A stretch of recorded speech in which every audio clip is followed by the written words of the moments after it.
Welcome to the What Really Happened radio show. Because World War III is a really bad idea. Here is your host, Michael Rivero. And aloha, America. Welcome to our show today. It is Thursday, April 11th, 2013 here. Sure happy it's Thursday. Sure happy it's Thursday. Sure happy it's Thursday. The phone lines are open, 800-313-9443, 800-313-9443. Manny is sitting in our control room again today, twiddling the dials, keeping us out of trouble, ready to answer the phone when you call on in.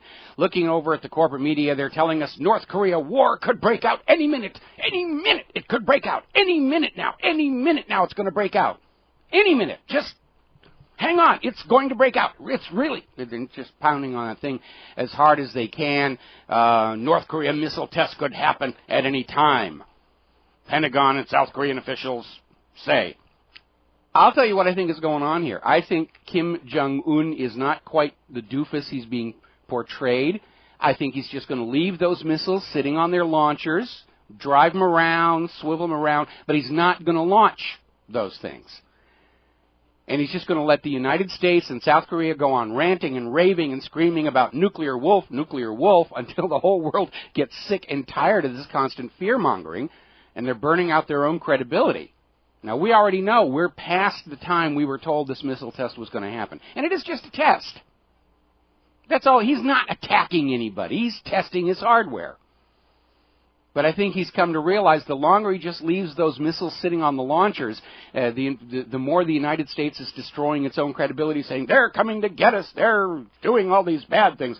Chuck Hagel's out there saying North Korea is nearing a dangerous line. How dare they test their rockets to make sure they're actually going to work, especially given the track record of those North Korean rockets here. And, of course, Chuck, welcome back to the real world here. It is just a test, Chuck. They're testing their hardware, Chuck, just like the United States does. It's a test. And North Korea's rhetoric is a step-by-step match to the belligerent tone and sanctions and ever-present weapons of the United States, Chuck. And we, the people, know another ginned-up war when we see it, Chuck. So we're seeing all this talk out there about, will the North Korean crisis ever end? It wasn't a crisis until the United States made it one. They're out there screaming, nuclear wolf, nuclear wolf. We know the United States wants war with China, and they're looking at North Korea as the trapdoor, but I think Kim Jong-un is pulling a fast one. Puts the missiles out there, lets the United States scream and rant and rave, doesn't fire them until finally everybody says, this is just the United States causing all this ruckus here. Little side note, it turns out that North Korea has a huge untapped wealth of rare earth minerals. Now, for those of you who don't know exactly what I mean, these are the very exotic minerals that are essential to much high-tech manufacturing. China used to be a major source of those to the world. China has now cut back on their exports because they need these rare earth minerals for their own manufacturing, which is copious. And it turns out North Korea has all this untapped mineral wealth. So there's another motive. Now, we're seeing the propaganda continue to crank up on this whole thing. We're seeing these stories coming out here trying to link North Korea and Iran. They're virtually on opposite sides of the globe, but somehow Iran is behind all of this. Bad Iran. And they're trying to tie it in there. So if they go into North Korea, they can say, we have to go into Iran now. They're just trying. They're coming up with all this stuff. North Korea has tested a super imp weapon, says former CIA nuke analyst. And they have a Death Star. They have a Death Star. They have all these evil things. They're trying to, revive the Cuban Missile Crisis. This is a story over at Intel Hub. Korea brings to mind the Cuban Missile Crisis. They're grasping at straws trying to sell this thing to the American people. And it would look to me from the desperation in this propaganda, they're not getting their traction. We will be right back. Aloha. Welcome back to the show. We're talking about all this North Korea, they're coming to get you. They're going to break into your home and tear the tags off your couch cushions. They're going to steal your porno DVD collection or whatever else. And they are getting pretty desperate to try and find some propaganda out there. And so the U.S. government is screaming at Americans, the North Koreans are coming to attack you with nuclear weapons. And the North Korean government is telling their people, the Americans are coming to attack you with nuclear weapons. And they're really out there trying to just find the scare rhetoric. And, of course, now most people have come to understand North Korea does not actually have a missile that can reach the mainland United States, or even here in Hawaii. You know, their longest-range rocket's the Taepodong 2, and it has a bad habit of blowing up in flight. And so now they're trying to say, well, we know, we have reliable intelligence. North Korea has secretly developed a new long-range missile that can strike Washington, D.C., the Kimchi 5, and we know they have it, and they're just ramping it up here. You know, they've got a Death Star and all this other stuff. One of the other stories that was floating around here was secret number station broadcast from the Voice of Korea. Now, for those of you who don't know what I'm talking about, if you are a shortwave aficionado, you will every once in a while stumble on these broadcasts called the number stations, where it is simply a broadcast with a voice reading out these chains of numbers. And what they are, these are run by various governments around the world, including the United States, that are sending coded messages using a one-time pad, which is pretty much unbreakable, to their deep cover agents in other countries. And yes, you can use direction finding to find where the broadcasts are coming from, but there's no way to tell who is receiving them, because you receive them on just an ordinary shortwave radio. And so all of a sudden, over the last couple of days, we saw this story. North Korea is using numbers stations, and they're trying to sell the idea that since North Korea doesn't actually have a rocket that can reach the mainland United States, they're planning something nefarious. They're sneaking one of their nuclear bombs into the United States, and they're going to blow up something really important. So they're thrashing around, trying to find some way to get this thing going. And the hysteria of the propaganda is getting intense. Now, over the last week, we've all of a sudden started seeing this rhetoric ramping up about Cuba again. Oh, Beyonce went to Cuba. How terrible it is. There's this whole brouhaha over the kids who were taken by their parents down to Cuba. Cuba has now sent them back to defuse that situation. And so all of a sudden we're seeing this story, and this was actually an Investment Watch blog, which I have to scratch my head and say why they're carrying this, but they're trying to claim that Russia is once again secretly installing nuclear missiles in Cuba. They're trying to bring back that whole Cuban missile crisis and build a reason to go in and take over Cuba. They're just grasping anywhere to get this war going, to distract the world from this global financial meltdown from these private central banks. But you know, there's something you need to keep in mind. North Korea does have a point when they say they have a need to develop nuclear weapons, because the United States has nuclear weapons stationed in Japan and in South Korea, and they refuse to take them away. And North Korea is saying we need nuclear weapons as a deterrent to prevent South Korea and the United States from invading us. And for those of you who are students of history, what provoked the Cuban Missile Crisis back during the Kennedy years was the United States putting nuclear ICBMs in Turkey, pointed at the Soviet Union. And the Soviet Union says, we're not comfortable with you having those there. And the United States said, well, tough. And that was when the Soviet Union sent nuclear missiles to Cuba as an offset, as a deterrent. Now, we know that deterrent works because so far the United States has only whooped on countries that don't have nuclear weapons. Always under the excuse they have nuclear weapons, or they're about to get nuclear weapons, or they've looked at a blueprint for nuclear weapons. They have screwdrivers. Screwdrivers can be used to make nuclear weapons.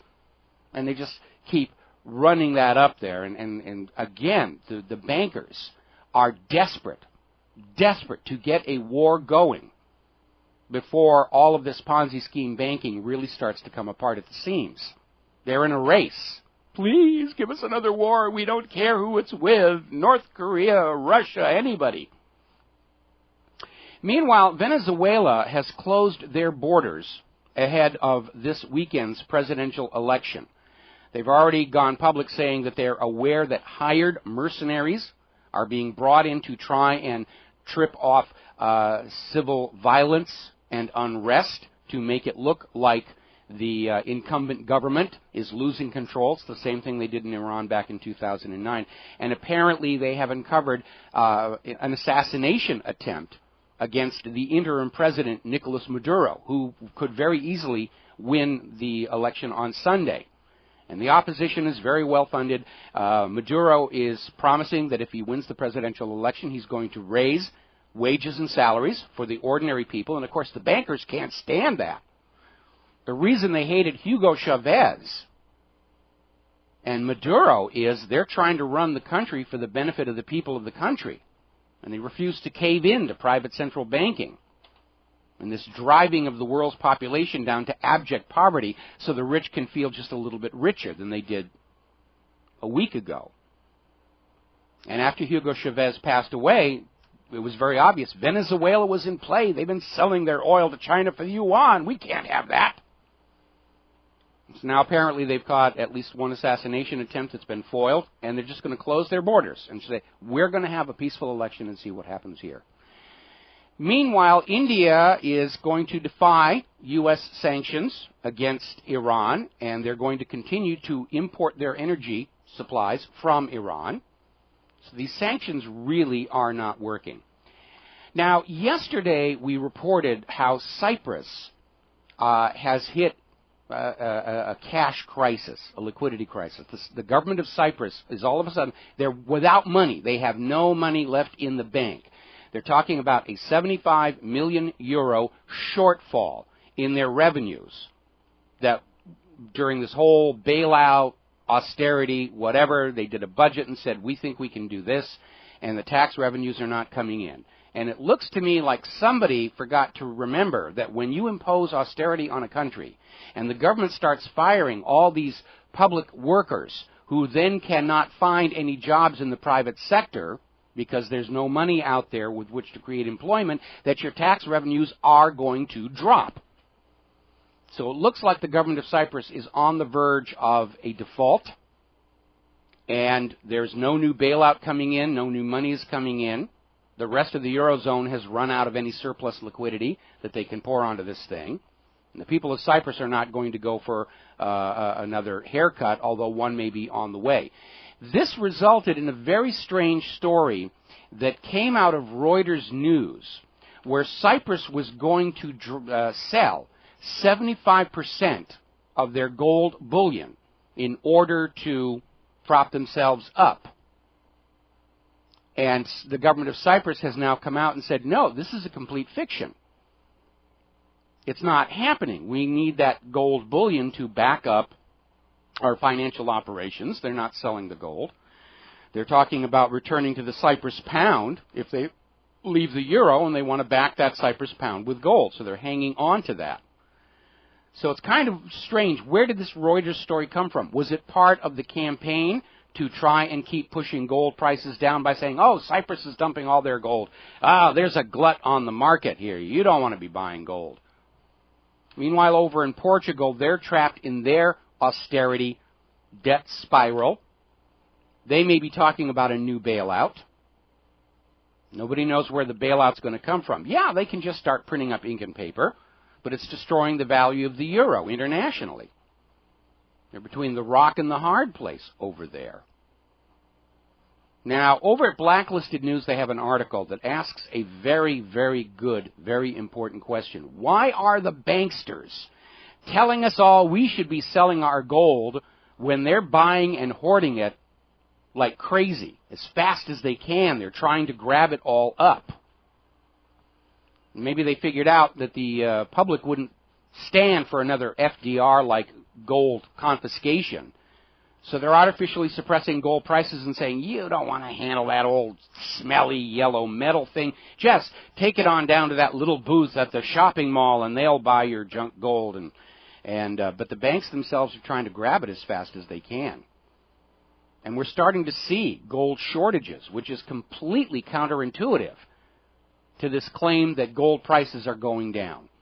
under the normal rules of supply and demand, if there's demand that is not met by supply, prices are supposed to go up. We know at least 2 banks over in Europe have defaulted on their gold futures contracts. They can't find the physical gold to deliver. They're trying to buy their way out with stacks and stacks of that freshly printed ink and paper stuff. We know that there are gold shortages in Thailand and in India. That should be sending gold prices up. Why aren't they going up? It's being manipulated, just like LIBOR. They're trying to drive gold prices down so they can buy it all up. But there are shortages. Sooner or later, that's going to break through to the price. Meanwhile, there's an interesting little story over at silverdoctors.com. Apparently, 30% of CNT silver inventories have been withdrawn from the COMEX vaults in the last 2 days. It's a drainage of physical silver inventories.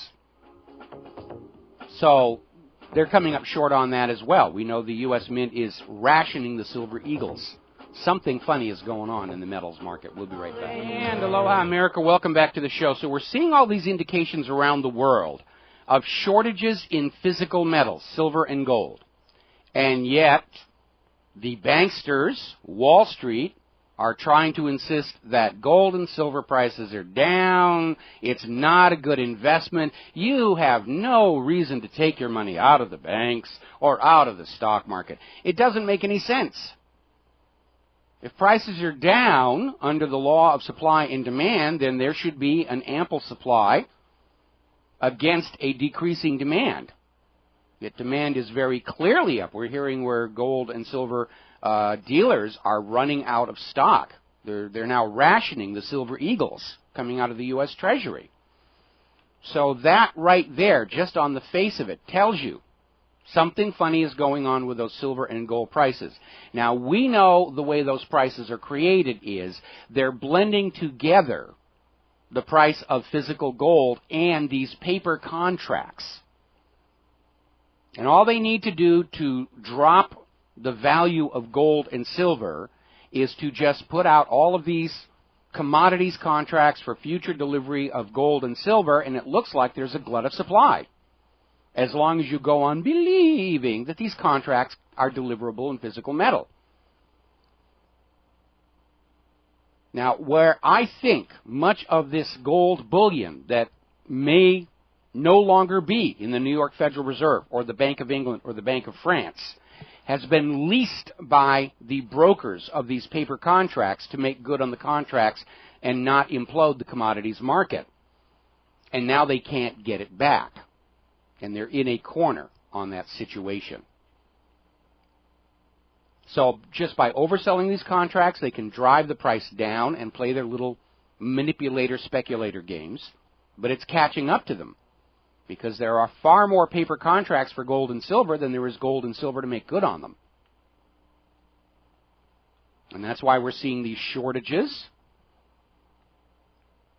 And I think parking some of your wealth in gold and silver is a really good idea, especially right now. If they're going to all this work to keep the prices crushed down, now's the time you should be buying. Republic Trading Group. Plug, plug, plug, plug, plug, plug, plug, plug, plug. They're not going to be able to keep this up. All it's going to take are some of these holders of these futures contracts to demand physical delivery, not accept the ink and paper stack of cash, and sue for default. And it's all going to start coming apart here. Even Christine Lagarde over at the IMF is finally facing up to the reality of just how bad the system is. She's out there now saying that the big banks are more dangerous than ever. She's out there saying in too many cases, from the United States in 2008 to Cyprus today, we've seen what happens when a banking sector chooses the quick buck over the lasting benefit, backing a business model that ultimately destabilizes the economy.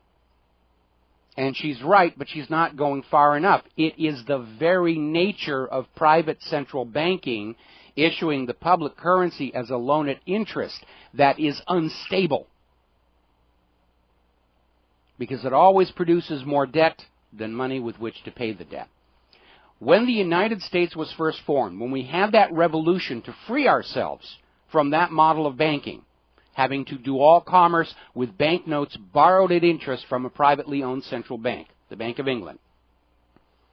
They set up a system where government simply created its own money, spent it into circulation to buy what the government needed. That money would flow through society, supporting commerce without accruing interest or debt. And then it would be taxed back at the end of the cycle to balance the books. And it worked really well. It does work really well. And under that model, banking is an option for the people of the nation. It was up to you whether you wanted to put your money in the bank or not. It was up to you, more importantly, whether you wanted to borrow from that bank or not. And that's a naturally stable system because as the debt in the population goes up, borrowing slows and stops. It's a self-correcting, stable system, and it's the way it should be run when money is a public utility, when currency is a public utility. But under the private central bank model, issuing the public currency as a loan at interest, you've lost your freedom to say no. When you're using that paper money in your business, you are automatically using the proceeds of a loan at interest. You have lost your freedom to not involve a bank in your life. Little piece of ink and paper, and it's in control of your life right now. And even Christine Lagarde is starting to come up and say, this may not be a really good way to go. But she's not going far enough. The destabilizing influence is inherent in that private central bank model. Apparently, Bitcoin is having their problems today. They had to halt trading on Bitcoin for 12 hours because it crashed to $79 this morning. I'm smelling the tulips. Aloha, America. Welcome back to the show here. And looking over at BusinessInsider.com, they have a very interesting article. America today, 3 million overlords and 300 million serfs.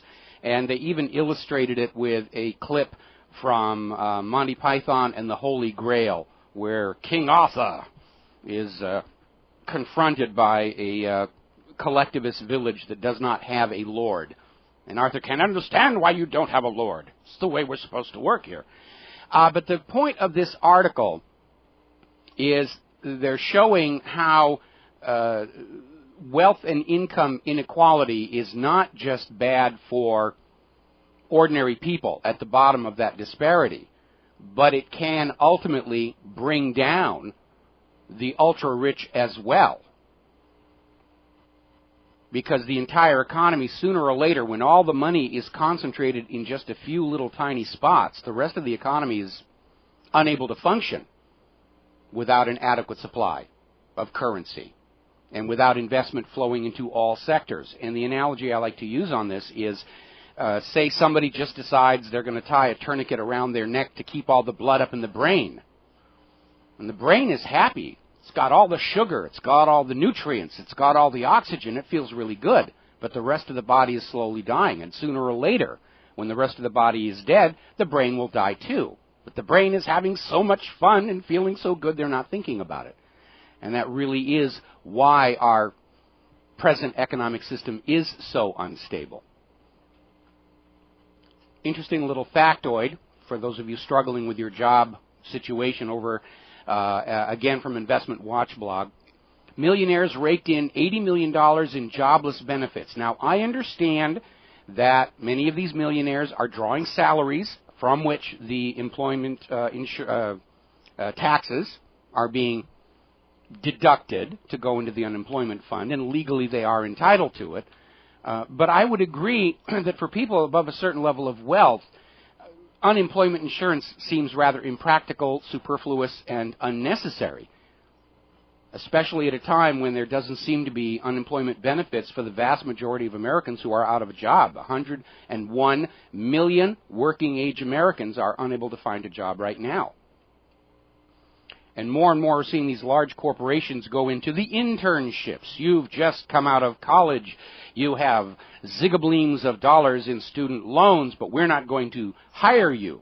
We will let you work for us for free for 6 months to a year, and at the end of that time, maybe we'll give you a little money. It really is completely unreasonable, unrealistic. We're disincentivizing academic achievement by our youth. They're going through all this college education. They come out with a bachelor degree, and the best they can get is work at a call center or a cashier at McDonald's. And these corporations that still have good-paying jobs are saying, well, you have to work for us for free before we'll consider paying you. That's unrealistic. I can understand why a lot of kids are just saying, heck with this. Why should I work and sacrifice and go into debt? There's no payoff to me. We're disincentivizing the working class of this country. And then we wonder why there's such a terrible malaise afflicting our entire country. And I know the money junkies like to say, oh, those workers are lazy. They don't want to work. Yeah, they'd work if they're going to see something come from it, if they have a chance to build a better life for themselves and for their children. But if they're looking forward to a lifetime of hard, arduous work at the end of which they get nothing to show for it because it's all been taxed away or scammed away, you can understand a certain lack of enthusiasm for doing what they do. The money junkies do what they do because they get that rush of money coming into them. They need to understand the same mechanism works in the working and middle classes. We have to incentivize work. We have to incentivize the desire to improve and do better work and do quality work. And we've taken that away here. Now, interesting little story, and this came out of CNN. Under Obama's new proposed budget, seniors would see smaller Social Security checks under Obama budget. Your Social Security checks are going to shrink, even as prices are going up. And by the way, it's now coming out, the U.S. government's rate of inflation calculation is no more honest than the unemployment numbers. That in point of fact, as you can tell, going to the grocery store and the gas station, prices are going up much faster than this so-called rate of inflation is giving us. And so when prices are going up and your Social Security checks are shrinking, sooner or later you hit a point where you just can't survive any longer. And I make that point because I want to remind everybody the money in that Social Security trust fund is not government money. It is your money, deducted from every paycheck you ever received, which the government was supposed to manage, invest, and give back to you on your retirement. But we know what's really going on. The U.S. government has been borrowing, to use it politely, your Social Security funds, most heavily during the Clinton administration, and now they cannot pay it back. So we're just going to cut the checks to you. That's what they're going to say. Well, you're going to have to make do with less here. And they may call it austerity, but we know what it is. The U.S. government is already in a state of default against the American worker. They're looting your pension funds to keep their little party going a little bit longer. And even more alarming, apparently the United States Supreme Court just handed down the decision in the case Allied Chemical Workers versus Pittsburgh Plate Glass. And their decision was that employers have complete control over all retiree benefits. Meaning you can work for this company your entire life and you're paying into a pension plan, and if the corporation decides it needs that money for something else, they can simply cut off those pension funds, pension payments to you. And of course, this is a direct contradiction to the National Labor Relations Act. And it basically means that you can put in your entire 20 years service to a company, and they can turn around and say, well, we can't give it back to you. We had to spend it on a new Gulfstream for the executive, or new executive bonuses, or payments to keep the stockholders happy. And the workers have lost control of the pension funds that they are at least partially contributing to. And we know why they're doing this. Many of the pension funds all across America were defunded by the collapse of the mortgage-backed security bubble. Because Wall Street's favored rating agencies, except for Egan-Jones, which is now banned from ratings by the SEC, gave all these mortgage-backed bundles AAA ratings. And under U.S. law, pension funds are only allowed to invest in AAA-rated securities. So they were buying these mortgage-backed security bundles, and the whole thing collapsed, and these pension funds are defunded.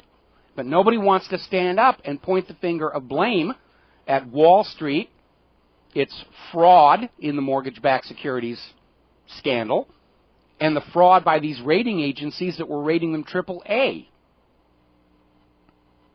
So they turn around and they say, well, you're just going to have to make do with less. That's the new normal. Wealth for the 1%, abject poverty for you. They're bringing back not just fascism, it's, as that other article was saying, it's the new serfdom. We're going back to the feudal system, where the land owns the people rather than the people owning the land. Now, an interesting article, and I mentioned this earlier, the U.S. government is fudging the inflation figures. And the U.S. government tells us inflation as measured by the Consumer Price Index is 0.8%. But again, as you can see for yourself when you go to the supermarket and you go to the gas station, the actual growth in prices is far higher than that. Why are they doing this? Well, it's very simple. Because if they're fudging the rate of inflation down lower, it means they can overstate economic growth. Because the economy is growing by so many percent, and inflation is only this percent, therefore this is a good thing. But you need to remember, under that model of a private central bank issuing the public currencies alone at interest, what growth really means is an increase in total aggregate debt by the population. That's what growth means under the Federal Reserve System. They use the word growth so that ordinary people will say, growth, well, that's a good thing, right? Yeah, the economy is growing, that's a good thing. But what it means is the nation and its people are being driven deeper and deeper into debt. That's what they mean when they talk about the growth of this economy. And they're trying to overstate that. Now, a lot of people are talking about what is called this CISPA bill, which would allow sharing of computer information among various government agencies, national security agencies, spy agencies having access to all this data about you. And apparently, in its current incarnation that's heading for a vote in Congress, what few privacy protections were there have been basically scrapped. It's open season on you and every file that's out there on what you were doing and what you were buying.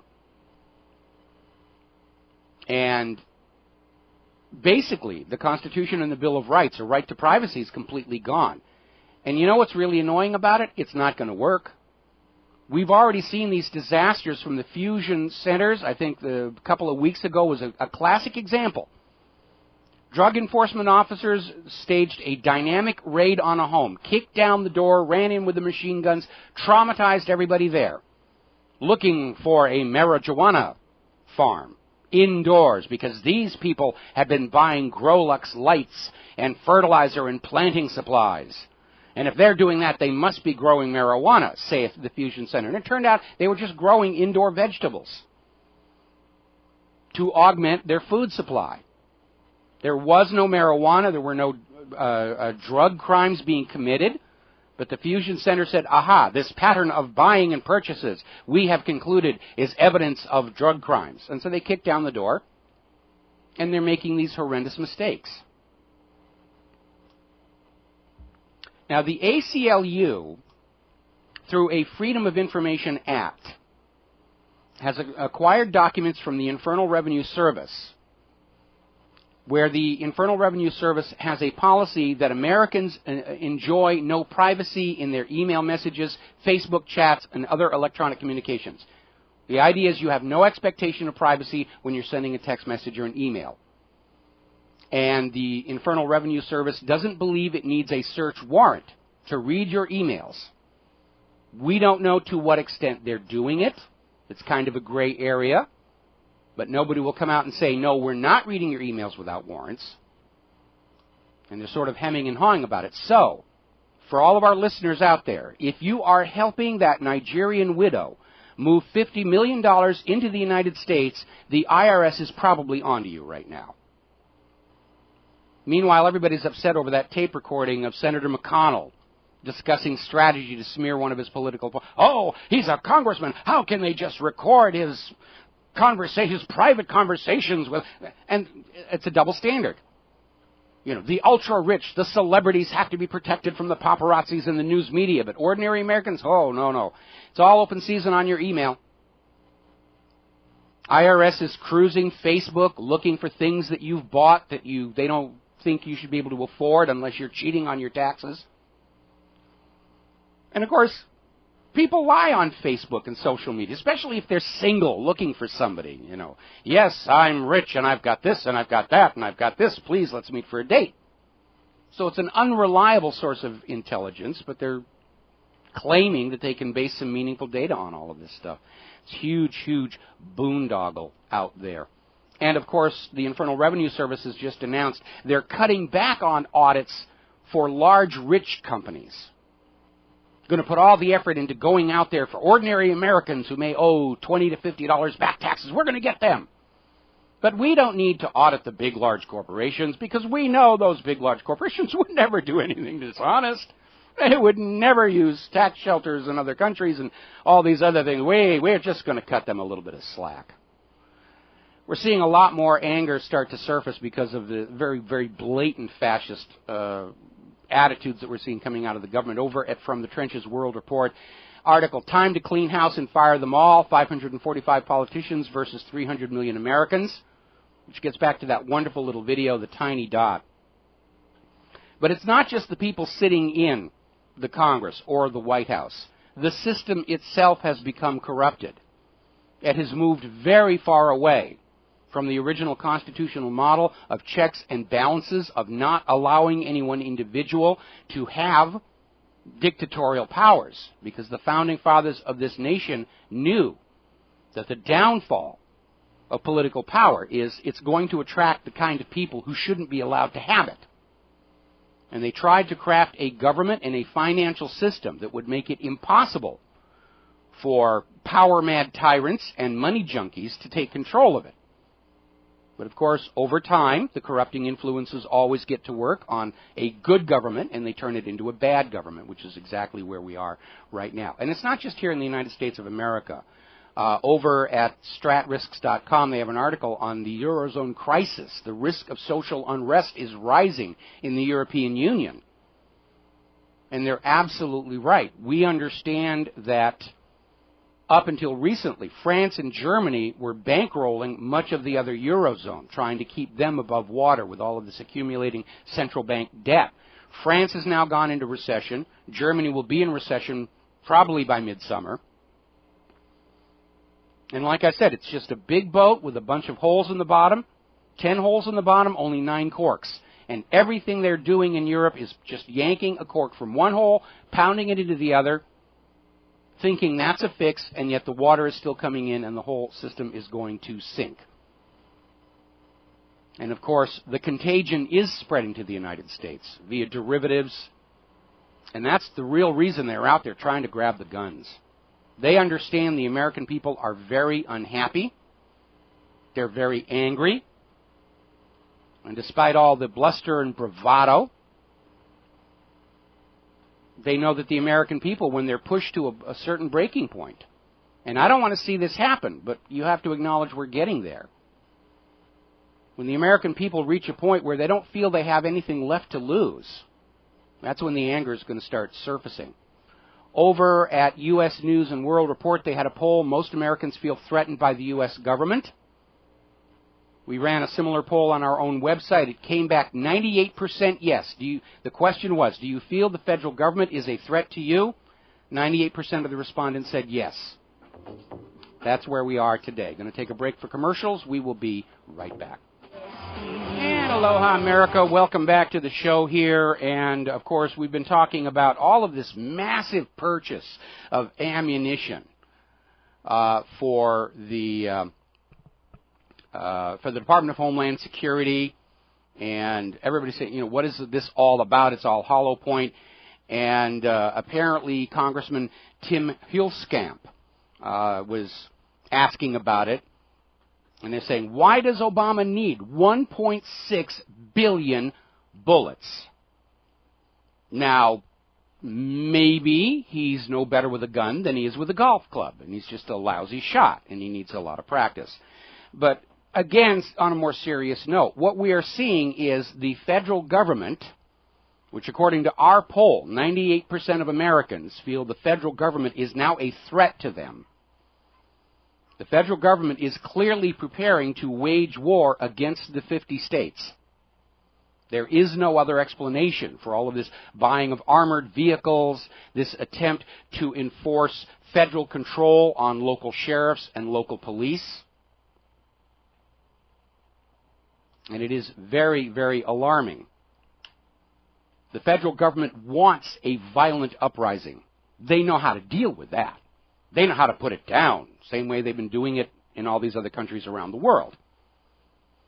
What they can't deal with, what they don't know how to deal with, is 300 million Americans standing up and proclaiming to the rest of the world, we are not the wallet of last resort for all of Wall Street's crimes and corruptions. And we're past the point of simply saying we won't pay for Wall Street's losses. We can't. We're out of money. This Federal Reserve scam succeeded. They've got it all. And if they can't reach out their claws to the American heartland and scrape more money in to keep their little pyramid going, it's going to collapse. And the government doesn't know how to deal with that. They're looking for an excuse to suspend what remains of the Constitution and the Bill of Rights, to declare a national emergency and all these other things. And that's what they're getting ready to do. They're buying all this ammunition and they're spending all of your tax money on these weapons, the LRADs, the gas things, the poison pain rays, the armored vehicles. They're preparing to declare war on the 50 states. Getting onto the gun grabbers, we were talking about that earlier. Apparently, there's a story about a gentleman who defended himself from a road rage attack using a legally owned firearm. We're seeing all over the country people who are using guns for what guns are intended to do, to protect themselves, protect their property, protect their lives. And that the gun grabbers are out there saying, you don't need to protect your own life with a gun. You can wait for the police to show up there. Meanwhile, there's a big scandal over in Missouri, where it's come out that the Missouri State Highway Patrol has been handing over data on concealed carry permits to federal authorities. That is a violation of the state law. They're supposed to keep that information private, but apparently the Missouri State Highway Patrol is just turning all this information over so the federal government knows who has a concealed carry permit. We'll be right back after station identification. Aloha, America. Welcome back to the show. So we're talking about this scandal over in Missouri, where the Missouri State Highway Patrol is handing over concealed carry data to the federal authorities. Now, there's a very alarming implication of this. People who are carrying concealed are usually carrying concealable guns, very small handguns, limited capacity magazines. These are weapons that are not included in this push to ban assault rifles and high capacity magazines. You're talking about like a little Beretta that maybe has 8 rounds in the clip, or even not even that. Little small handguns, little revolvers. So why is the federal government collecting this data together? The obvious implication is that once they get the long rifles, they're going to come back for the handguns now. They'll say, oh, we were wrong.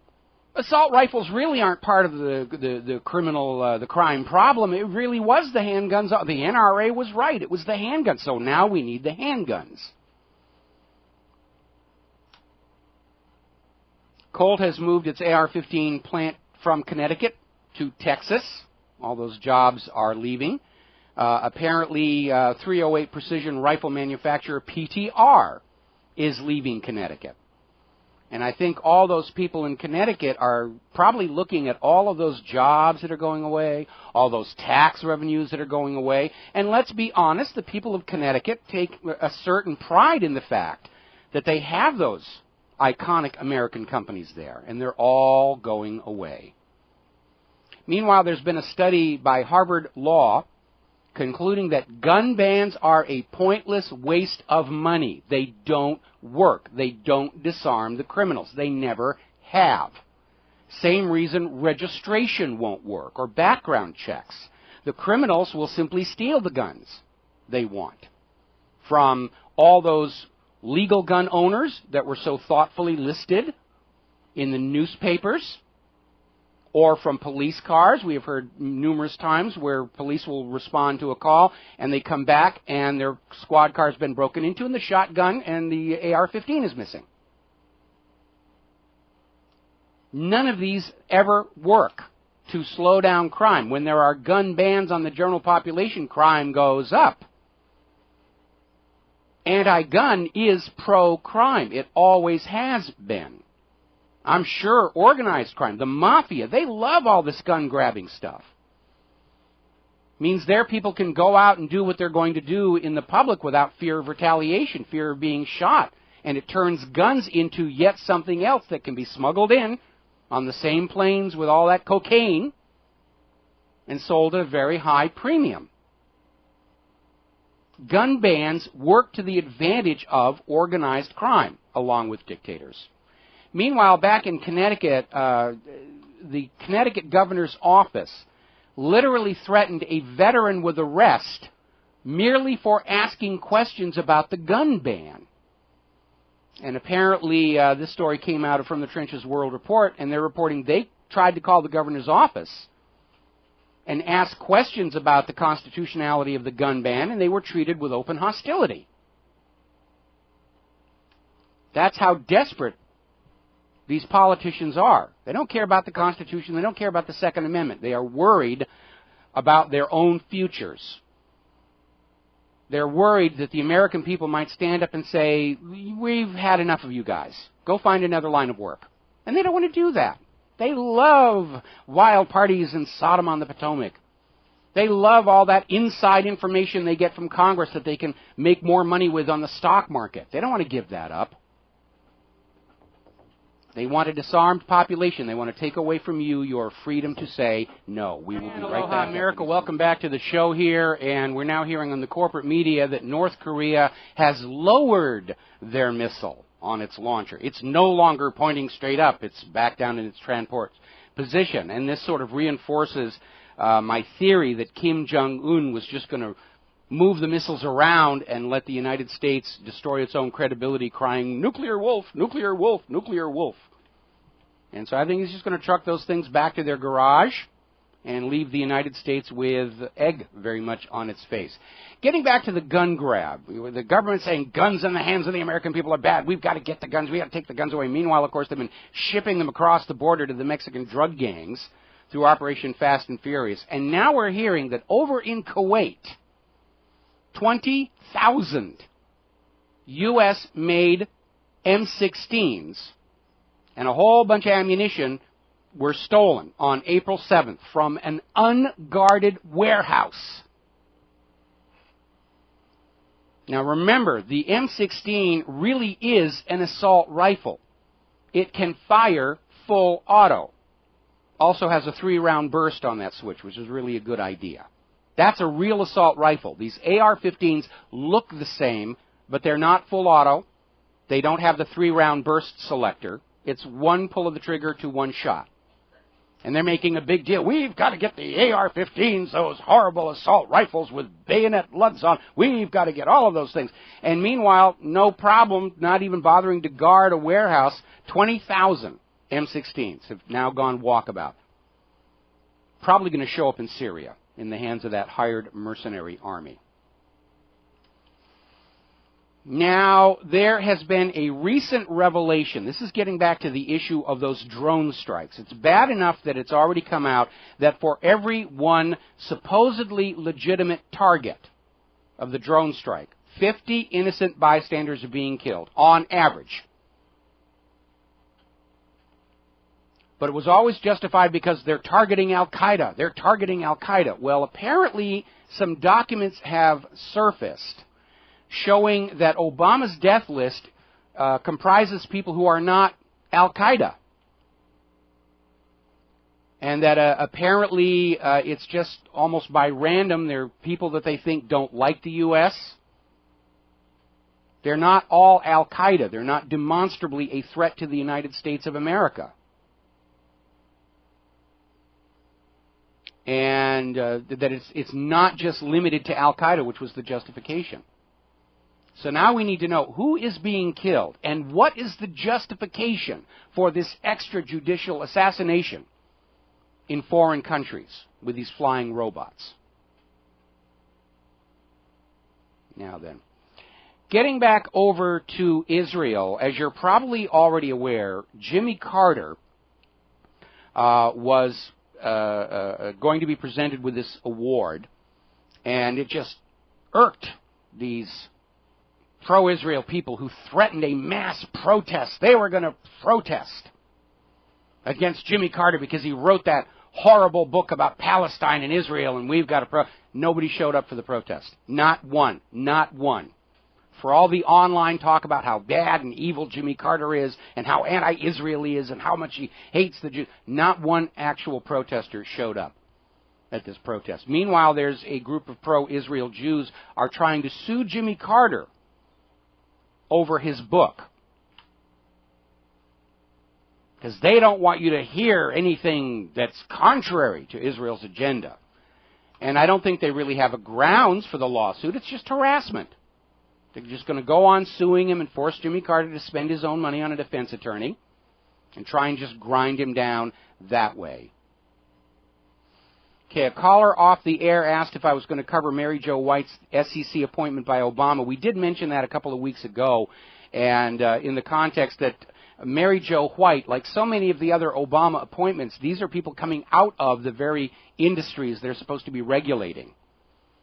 And so I'm sure Wall Street is happy as all heck that Mary Jo White is going to be in charge of the SEC. We'll cover that a little more in depth tomorrow after I do some due diligence and homework on that one. Now, getting back to the gun-grabbing situation, we're still trying to find out if this Dylan Quick, who went on the stabbing spree at this Texas college campus, was on prescription antidepressants. And we need to make an issue out of that, because we now know for a fact the gun grabbers know these drugs are causing mass violence. In the New York gun grab, they're going out to anybody who's on legally prescribed antidepressant medication and saying, you've got to give us your gun and your gun permits. So they know it's a problem, but by golly, we're going to get the guns. Not a word about maybe taking a very dangerous prescription medication off the market. Can't do that. Big Pharma writes big campaign checks and big advertising contracts. We can't upset them because money rules all in this country. Now, there's been another bizarre incident. This is out in West Covina, California, where I used to live many, many years ago. I went to high school there. Where apparently in the Home Depot in West Covina, a man walked in, grabbed a couple of coping saws, and proceeded to saw both of his arms down to the bone. Fortunately, there was an off-duty paramedic there who got tourniquets on it, and they sent this guy over to Queen of the Valley Hospital. Name is not released, and again, I have to ask, was this guy on these medications? Because that's a very bizarre way. If you want to commit suicide, there are lots of ways to do it that are not particularly painful. This is very, very bizarre, and it suggests a pharmacological component. Now remember, this Dylan Quick, who did the mass stabbings, told police he had been having uncontrollable fantasies of just running through a crowd stabbing people.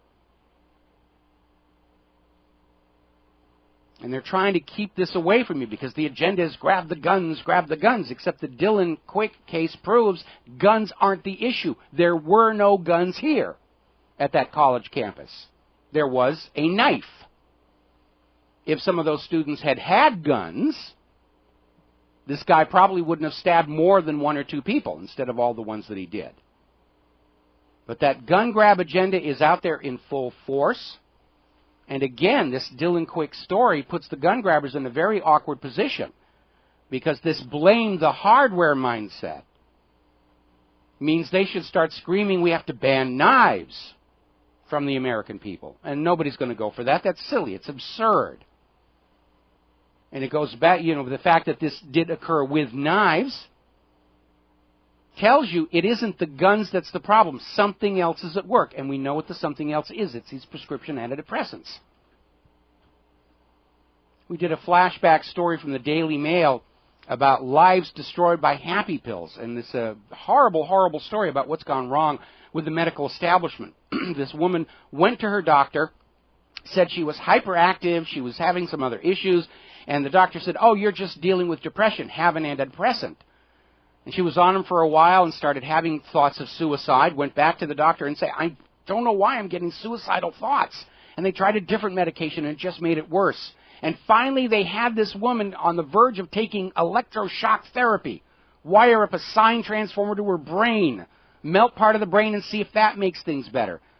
Finally, another doctor realized she had a thyroid condition that caused all of her symptoms. But no, we're going to sell you an antidepressant because they're big business and big money. And they destroyed this woman's life. There was another case about a woman who had slight anxiety, and she'd gotten through most of her childhood and young adulthood without any problems. And the doctor says, oh, you got to try this medication. And her symptoms got worse. Oh, that medication. And they go through all the medications. Finally wound up, she had to be committed to a mental institution. They just melted her brain with these chemicals. They made a heck of a lot of money, so I guess that makes it okay. Here's another very bizarre story coming out of the medical establishment. There is a new technology being developed called robosurgeries, where a doctor in one city can carry out surgery in another city through a telepresence device. He's got his hands in these little Waldos. At his end, he's watching through a TV camera, and in the actual operating room, there is a set of robotic hands that match his movements and do the surgeries. And apparently a Colorado medical board has charged Dr. Warren Courts with 14 counts of unprofessional conduct over a series of failed procedures using these robots. And apparently this was at Porter Adventist Hospitals that had this robotic surgery arm. And they're saying from 2008 to 2010, Courts cut and tore blood vessels without realizing it, left sponges and other instruments inside the patients after they were closed up, injured patients through improper padding and positioning. Some of the surgeries ran overly long because of difficulties with the robots, and apparently wrecked a couple of kidney donations because of mistakes, where somebody had donated a kidney and because of mistakes made with this robot, wound up not being transplantable into the patient. Just absurd stuff out there, but they're charging huge amounts of money for it. I remember, speaking of Queen of the Valley, which is where they took this guy from West Covina's Home Depot, they got one of the first CAT scans when those first came out. And at the time, I was dating a member of the staff there. And she was saying that a memo had gone out from hospital management of every opportunity prescribe a CAT scan, because they had to keep it fully operational or they were going to lose money on it. That's what drives modern medicine. Going to take a break, back with some news from the world of computers after these words. And aloha, America. Welcome back to the show here. Now, I mentioned this briefly earlier in the show, that earlier today, Bitcoin trading was halted to allow the market to cool down. It apparently hit a bottom of $79 this morning.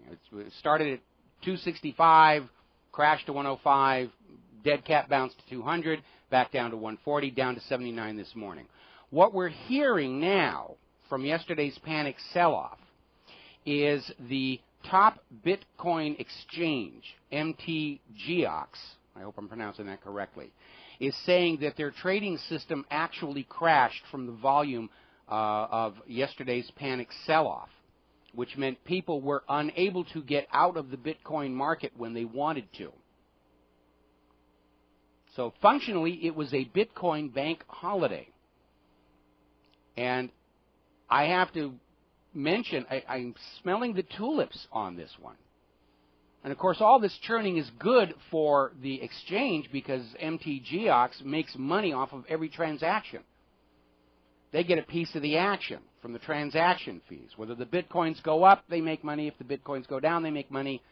I remember that wonderful Eddie Murphy movie that was produced by Aaron Russo, who went on to make America from Freedom to Fascism, when the two established traders are trying to educate the Eddie Murphy character on what commodities trading is. And Eddie Murphy looks up and says, "You guys just a couple of bookies." And one of the owners turns and says, "I told you he'd understand." All righty. And I understand the idea of a virtual currency is very attractive, but most currency already is virtual anyway.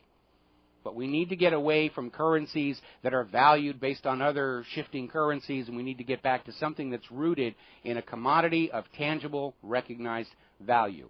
I don't think gold and silver is the way to go because those money junkie bankers are grabbing it all right now. And if we drop the Federal Reserve System in favor of a gold standard, we will still be enslaved to those bankers because they've got all the gold. I still think a kilowatt hour makes a good commodity basis for a currency system. When the Nazis threw out their private central bank, they issued a currency based on a unit of human labor. And it worked. It worked. They called it the German miracle. And that was when the rest of the bankers around the world declared a boycott against Germany. Destroy that upstart who dares to have a country without a private central bank. And that basically set the stage for World War II.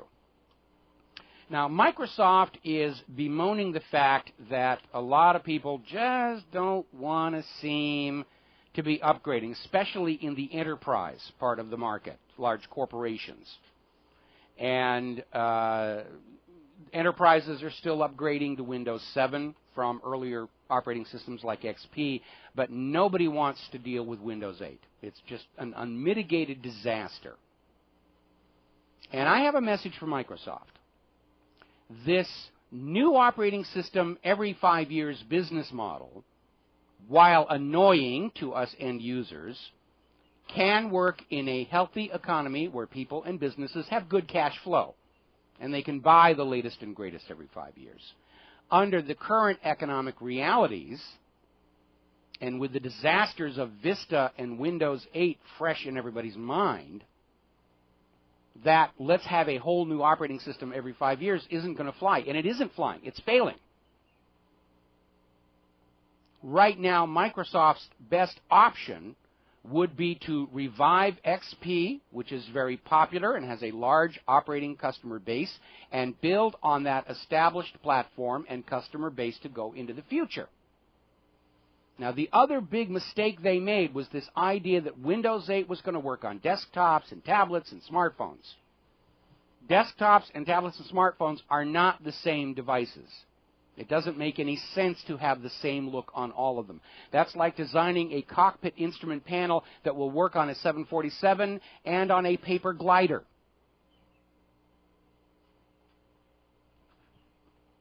So I think Microsoft has to drop this idea of planned obsolescence and forcing everybody to buy a new operating system every 5 years because it's not going to work. The machines I have here right now are all XP with one exception. Had a friend who bought a Vista desktop computer and got so sick of it, just gave it to me and got himself an old XP machine. When these XP machines stop working, because I'm no longer in the film and television industry and I don't need that Windows-based animation editing software, I'm going to just build a Linux white box. So if Microsoft wants to basically, say we're going to keep on supporting XP and build on that platform and customer base, then I'll probably stay a Microsoft customer. But if they're going to go on with this thing about we have decreed you will buy a whole new operating system every 5 years, they're probably going to start losing people to Macintosh, and they're going to lose to Linux. Going to take a break for commercials. We will be... Aloha, America. Welcome back to the show here. Now, over the last couple of days, we've been seeing this video making its way around YouTube and various other places where the U.S. Navy is unveiling their new laser weapon. And they had a video showing this thing taking out a target drone. And I commented at the time that it seemed to take an awful long dwell to inflict damage on the target drone, which appeared to be painted in a very, very dark color, which is, of course, going to increase the heat transfer from the light beam into the target. And the first thing I thought, and of course the drone was just flying along straight and level while that beam was on it, setting it on fire. And all an enemy needs to do with their drone or whatever it is they're protecting is slap the brightest white paint they can put on there, and that's going to cut the effectiveness of the laser, and they can do a lot of jinking and maneuvering to make targeting a lot more difficult. And now apparently the Navy is trying to claim that this new laser weapon is so efficient, it only costs $1 per shot. Now, I'm not buying that. The energy coming out of that weapon has to be matched, actually exceeded, by the amount of energy going in. And energy has a real cost in terms of fuel and power generation. The true cost per shot is found by totaling up the R&D costs and the physical cost of that particular installation, and then divided by the maximum number of shots they expect to be fired from the system over the lifetime of the weapon. And as anybody who's ever worked with high-energy lasers know, even with the most efficient optics, there is an energy transfer from that laser beam into the optics themselves. And it's wear and tear. Lasers do burn out. And this $1 a shot claim sounds like a sales pitch, not reality. Mostly because of all the other Pentagon weapons programs that said this or that weapon was going to have a more bang for the buck, and then, of course, later on we find out about massive cost overruns. The weapon doesn't really work the way it's supposed to. And this looks to me like another one of these boondoggles. And I understand the attraction of zero-time-of-flight weaponry, but we also know that over any considerable distance, lasers suffer from a problem called thermal blooming, in which part of the heat energy is transferred to the atmosphere, and the atmosphere starts roiling, and you get ripples like mirages, and it blurs the beam, spreads it out. And I'm wondering why they haven't spent more time on pulsed lasers, because then you have an instantaneous shot and the thermal blooming problem goes away. But apparently they're into these constant wave lasers, the eximers, and so forth. But again, this $1 per shot, I'm not buying that one little tiny bit. Now, getting back to the world of police dealing with the citizenry, we already know that the courts have ruled time and time and time again that Americans are covered by the First Amendment in terms of using cameras or video cameras or their smartphones to videotape police in public. That the police do not have an expectation of privacy if they're out there on public streets, sidewalks, doing whatever it is they're doing. And we are seeing the police continue to abuse that, to scream that you're not allowed to video and take pictures of them or record them. There was that story we reported yesterday where 4 police officers were fired for literally breaking into a man's house to try and take his camera back. And they were outed because somebody else across the street with another camera caught them on that. So keep those cameras and smartphones handy. San Diego police apparently this last weekend took a smartphone away from a citizen claiming it could be used as a weapon. You could use that smartphone to slash our cheeks or something like that. And then apparently they beat him up and arrested him for videotaping the police. And we've reached an age in this country, and it's not just the police, it's the government as a whole. What is legal is no longer apparently a consideration. We certainly see this with all this government eavesdropping on your private electronic communications, even though the courts have said it must have a warrant, and the government says, nah, we're not going to bother. We don't care what the law is. We, the government, we, the Federal Reserve, are above the law. Laws are just for the serfs, for the plebes. And the police are just getting out there, and they're getting very violent. So when you're getting into one of these confrontations, you have to make a very practical choice. Yes, what you're doing is legal, the letter of the law. The law is on your side. But that really doesn't help when the police and the government themselves don't obey the law any longer. And they will beat the crud out of you because you took a video of them beating the crud out of somebody else. It's thuggism, despite the uniform and the fancy buttons and the badges and the rest of it. Now, we understand as a founding principle of the United States that anybody in a position of authority has that authority only so long as they're working within the restrictions on that authority, either in the Constitution and the Bill of Rights or through various other state, federal regulations and court rulings. And once they start stepping outside those limits, they're just private citizens that happen to be wearing a costume. But we've reached the point right now where the government seems to have taken the attitude of they should not be shackled and bound by the laws because they have a higher purpose, a higher requirement. They have a superior need to keep order, to keep control.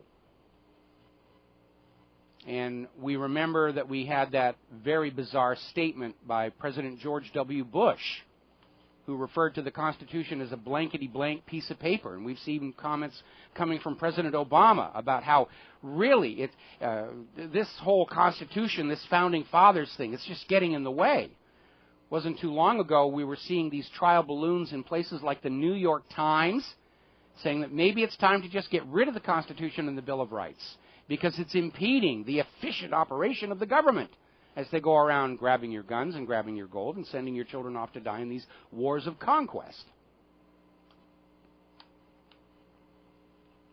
The founding principle of the United States is we are supposed to be a nation of laws. And these laws constrain everybody, high and low. When you have a system where the laws are only applied against the low, that's feudalism. You can't charge me under the law. I'm a noble person. I'm above the law. If you remember that interesting piece of history, Ursula Bathory she was a serial killer. And she committed horrible, horrible crimes against the people living on her lands. And they literally had to change the law to allow her to be prosecuted for all the murders. Because as a noble woman under the laws of the time, she could murder whoever she wants and not be punished. And we're getting into a circumstance, we're seeing this with Eric Holder saying, well, we can't arrest these bankers. You know, they're above the law. They can commit fraud. It's just good for the economy as a whole. So we've returned to a society in which the wealthy and the powerful don't have to worry about the laws. And that's not what America is supposed to be like. All right, I'm looking at the current Bitcoin exchange rate. It's trading at 124.90. They're buying at 118.95 and selling for 124.90. So it's recovered from the earlier down. Actually, given that the numbers don't seem to be changing, we may still be in a lockout of the... No, the numbers are changing, so the trading has resumed on that one. Now, I want to talk a little bit about Fukushima. We haven't been spending a lot of time on them. We had, of course, the big quake and tsunami. Unanswered questions. Was Stuxnet inside the Siemens controllers at the Fukushima nuclear plant? Is that the reason why so many of the safety systems fail to operate? And it has turned out to be a gigantic mess. It is now, without question, the world's worst nuclear disaster. Chernobyl is going to have to settle for the silver, and 3 Mile Island will have to settle for the bronze. And what they have been doing, there's all this hideously contaminated radioactive water, and they've been building these little tanks and pits to hold it in, and apparently all these tanks are springing leaks. And now they're openly saying they're just going to have to dump all of this radioactive water into the Pacific Ocean. And they have been trying to minimize this disaster all the way along. They were lying to us about what was going on. Remember when Reactor 3 blew up, and they said, oh, it's just a hydrogen explosion. And I pointed out that hydrogen, when it burns, it produces water. And so the steam cloud from a hydrogen explosion is going to be white. And the plume of smoke above reactor number 3 was this sickly yellow-green, which happens to match the color of the quadrivalent form of plutonium oxide. Now they're admitting, yeah, the reactor blew up. But all this water that they've been pouring in there to try and keep the cores cooled down, they can't keep on storing it. And the storage systems are starting to fall apart. And they're openly talking about, we're just going to have to dump it in the Pacific Ocean. Huge, huge contamination. Here in Hawaii, since the Fukushima disaster, doctors are reporting a 28% increase in childhood thyroid problems. And again, this is what you get when the money junkies make the safety decisions.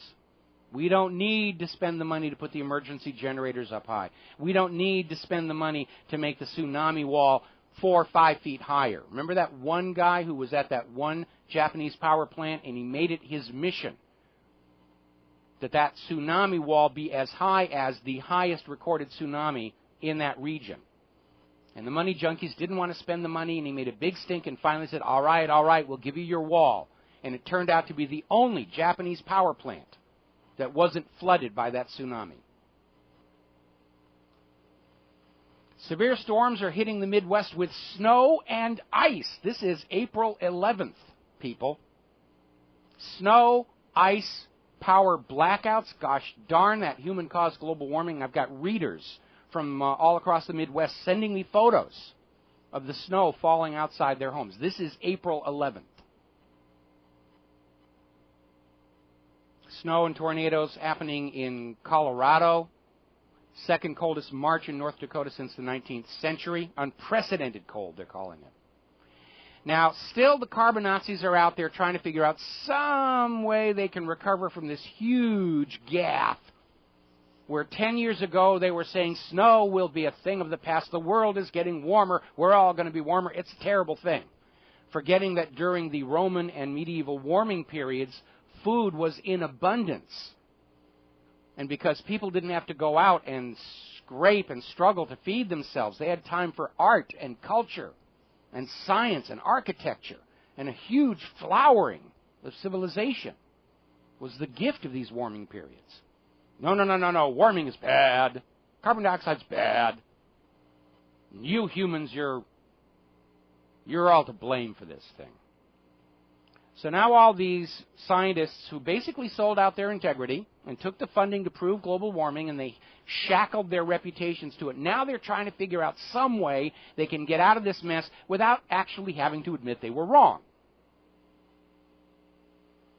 And over at WKZO, we're seeing yet another one of these articles about the evil warmness hiding in the deep ocean. The world is getting warmer. We're not seeing it because all that warming is spreading to the deeper ocean levels. And that's why we're not seeing warming here at the surface. It's all down there in the bottom. Now, obviously, warm water rises, and any heat pumping into the ocean is going to basically intermix with upper layers, and the system as a whole gets warmer. They're not seeing that. Ocean surface temperatures are cooling along with the rest of the planet Earth's surface. They're trying to create this idea that all of the warming is just lurking down there in the deep ocean, ready to spring up when you're not paying attention and roast you. It's pretty desperate. It's pretty lame. They are hoping, they are counting on the fact that the American people and the people of the entire planet have been so rendered so scientifically illiterate by the decline in education, they won't realize immediately why this is such a huge fraud. But they're out there saying that warming has been going into the ocean and sinking to the deep depths. And on that theory, of course, basically it's the end of all hot air balloon flights, because now the thinking is hot goes down instead of up.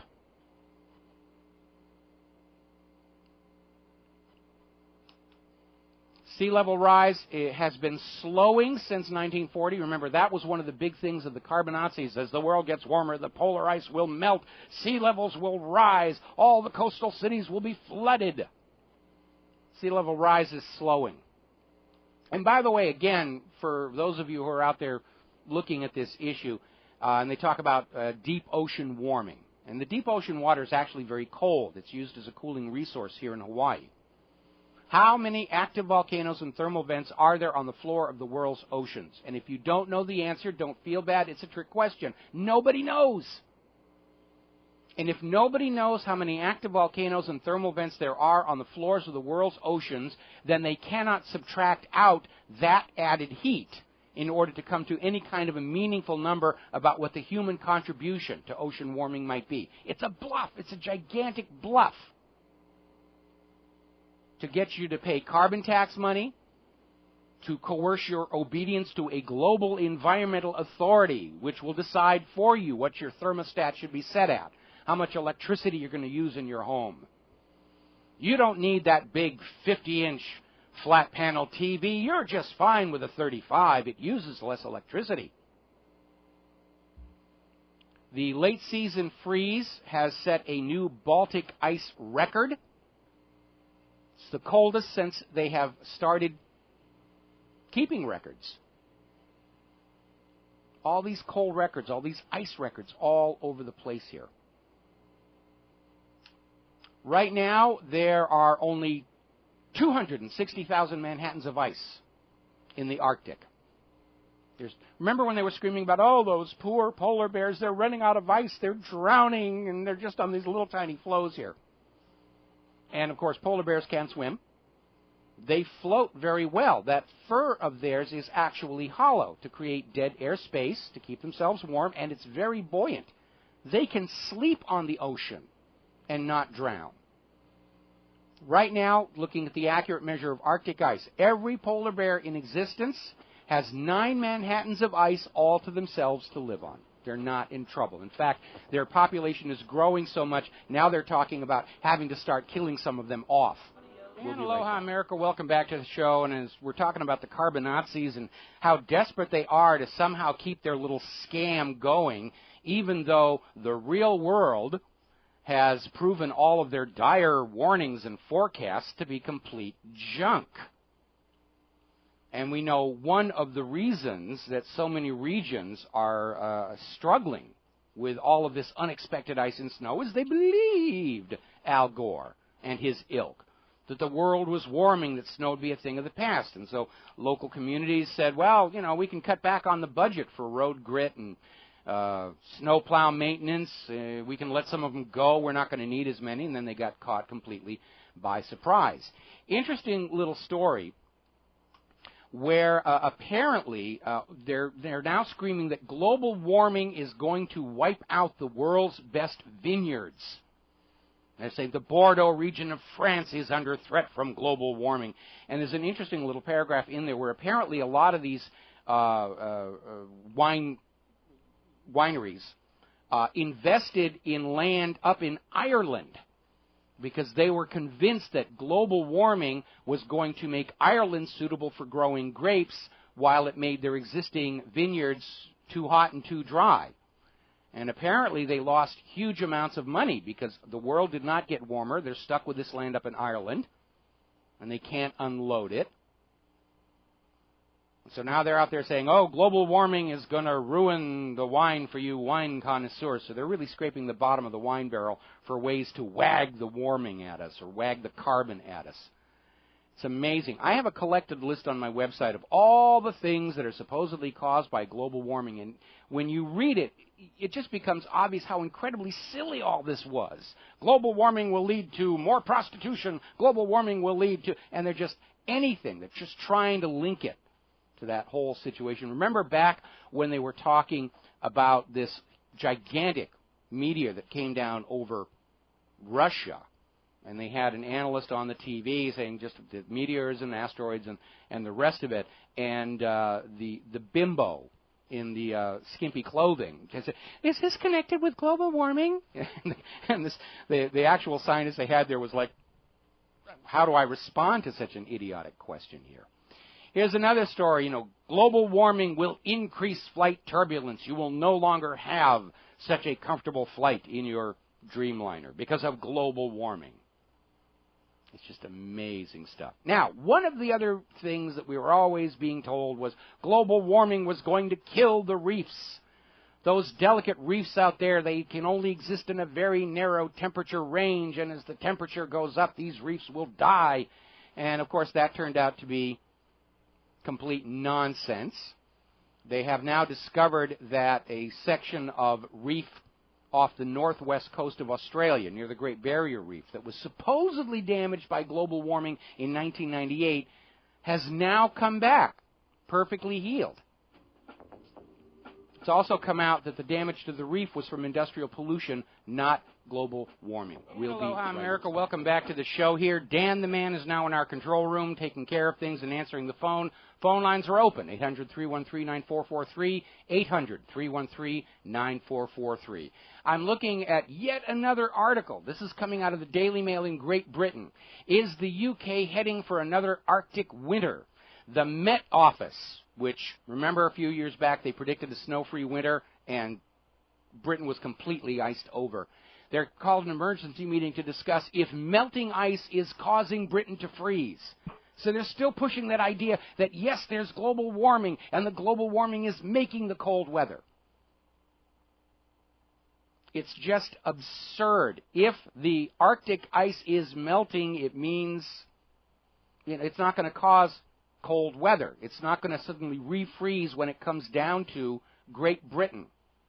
Because if the Arctic ice is melted, it is already by default warmer than the freezing weather in Great Britain. They're just counting on people not having enough scientific awareness to see how it's a fraud. It is just a huge, huge fraud. And here's a good example of that. This was out of the Vancouver Sun. And it talks about this carbon offsets trading.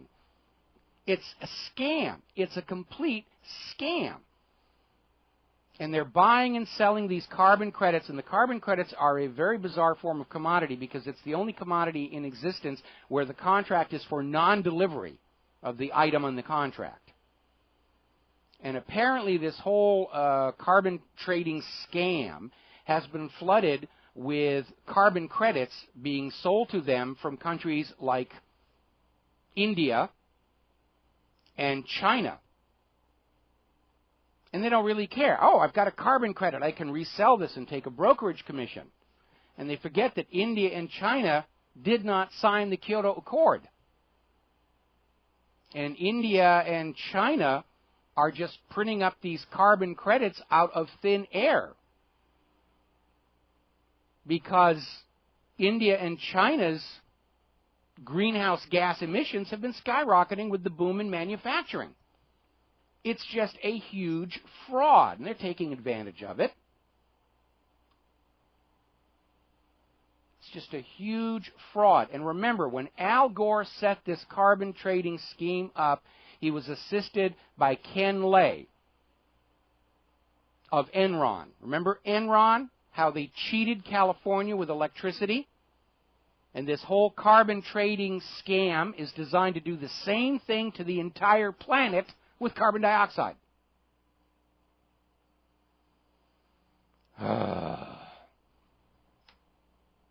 Now, we're seeing a report here. They're trying to gin up reasons to go to war. Russia just sold Venezuela some military missiles, and they're being delivered down there. And we're seeing this propaganda campaign to say, oh, Russian missiles in Venezuela. And they're trying to revive, again, the Cuban Missile Crisis. But there's a couple of points here. These are short and medium-range military rockets. They are not nuclear capable, and they certainly cannot reach the United States. But they're trying to make a big deal. Oh, the bad Russians and the bad Venezuelans. If Maduro wins on Sunday, you can pretty much guarantee the United States is going to try and find some reason for us to militarily intervene in Venezuela to save the world from the gold-backed yuan and oil being sold for currencies other than the dollar. It's inevitable. That's what the agenda here is. We're going to take a break for commercials, and we'll be right back talking about some of the abuses of the ATF and the growing penchant of databases on everything that you do. And aloha, America. Welcome back to the show. We got some callers waiting on the line. Rodney in Illinois. Aloha, Rodney. Welcome to the show. What's on your mind today?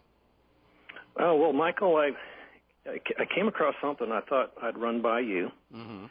And to preface it, I want to make certain assumptions. One, you know who Jerry Lewis and Dean Martin are.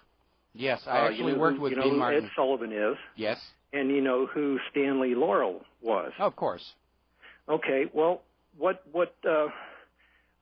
more setup. You probably heard, as I, that when we talk about the so-called Illuminati or the Bad Guys Incorporated. They tend to communicate and tip their hand at their agenda as a way of ameliorating their guilt or something to that effect. You know what I'm talking about, I think. Yes. Okay. I heard Jerry Lewis.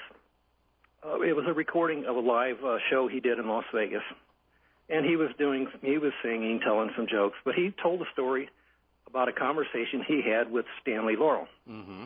Now, the reason I mention Ed Sullivan is for the audience that doesn't know who Jerry Lewis and Dean Martin were, or Ed Sullivan. Ed Sullivan was the king of evening primetime television, I think. I never saw him live, but anyhow, Jerry said he and Dean Martin were the only show that ever topped the ratings of the Ed Sullivan Show. Now that speaks volumes for those who know about that era. Yes. Now, during Jerry's presentation, he mentioned this conversation he had with Stanley Laurel.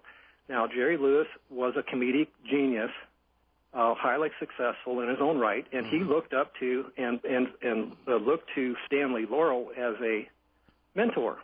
Yes. Stanley told him to Jerry, "Don't forget the rule of three." And Jerry's going, well, the rule of three, what's that? Well, Stanley explains. He says, and he's talking about his genre of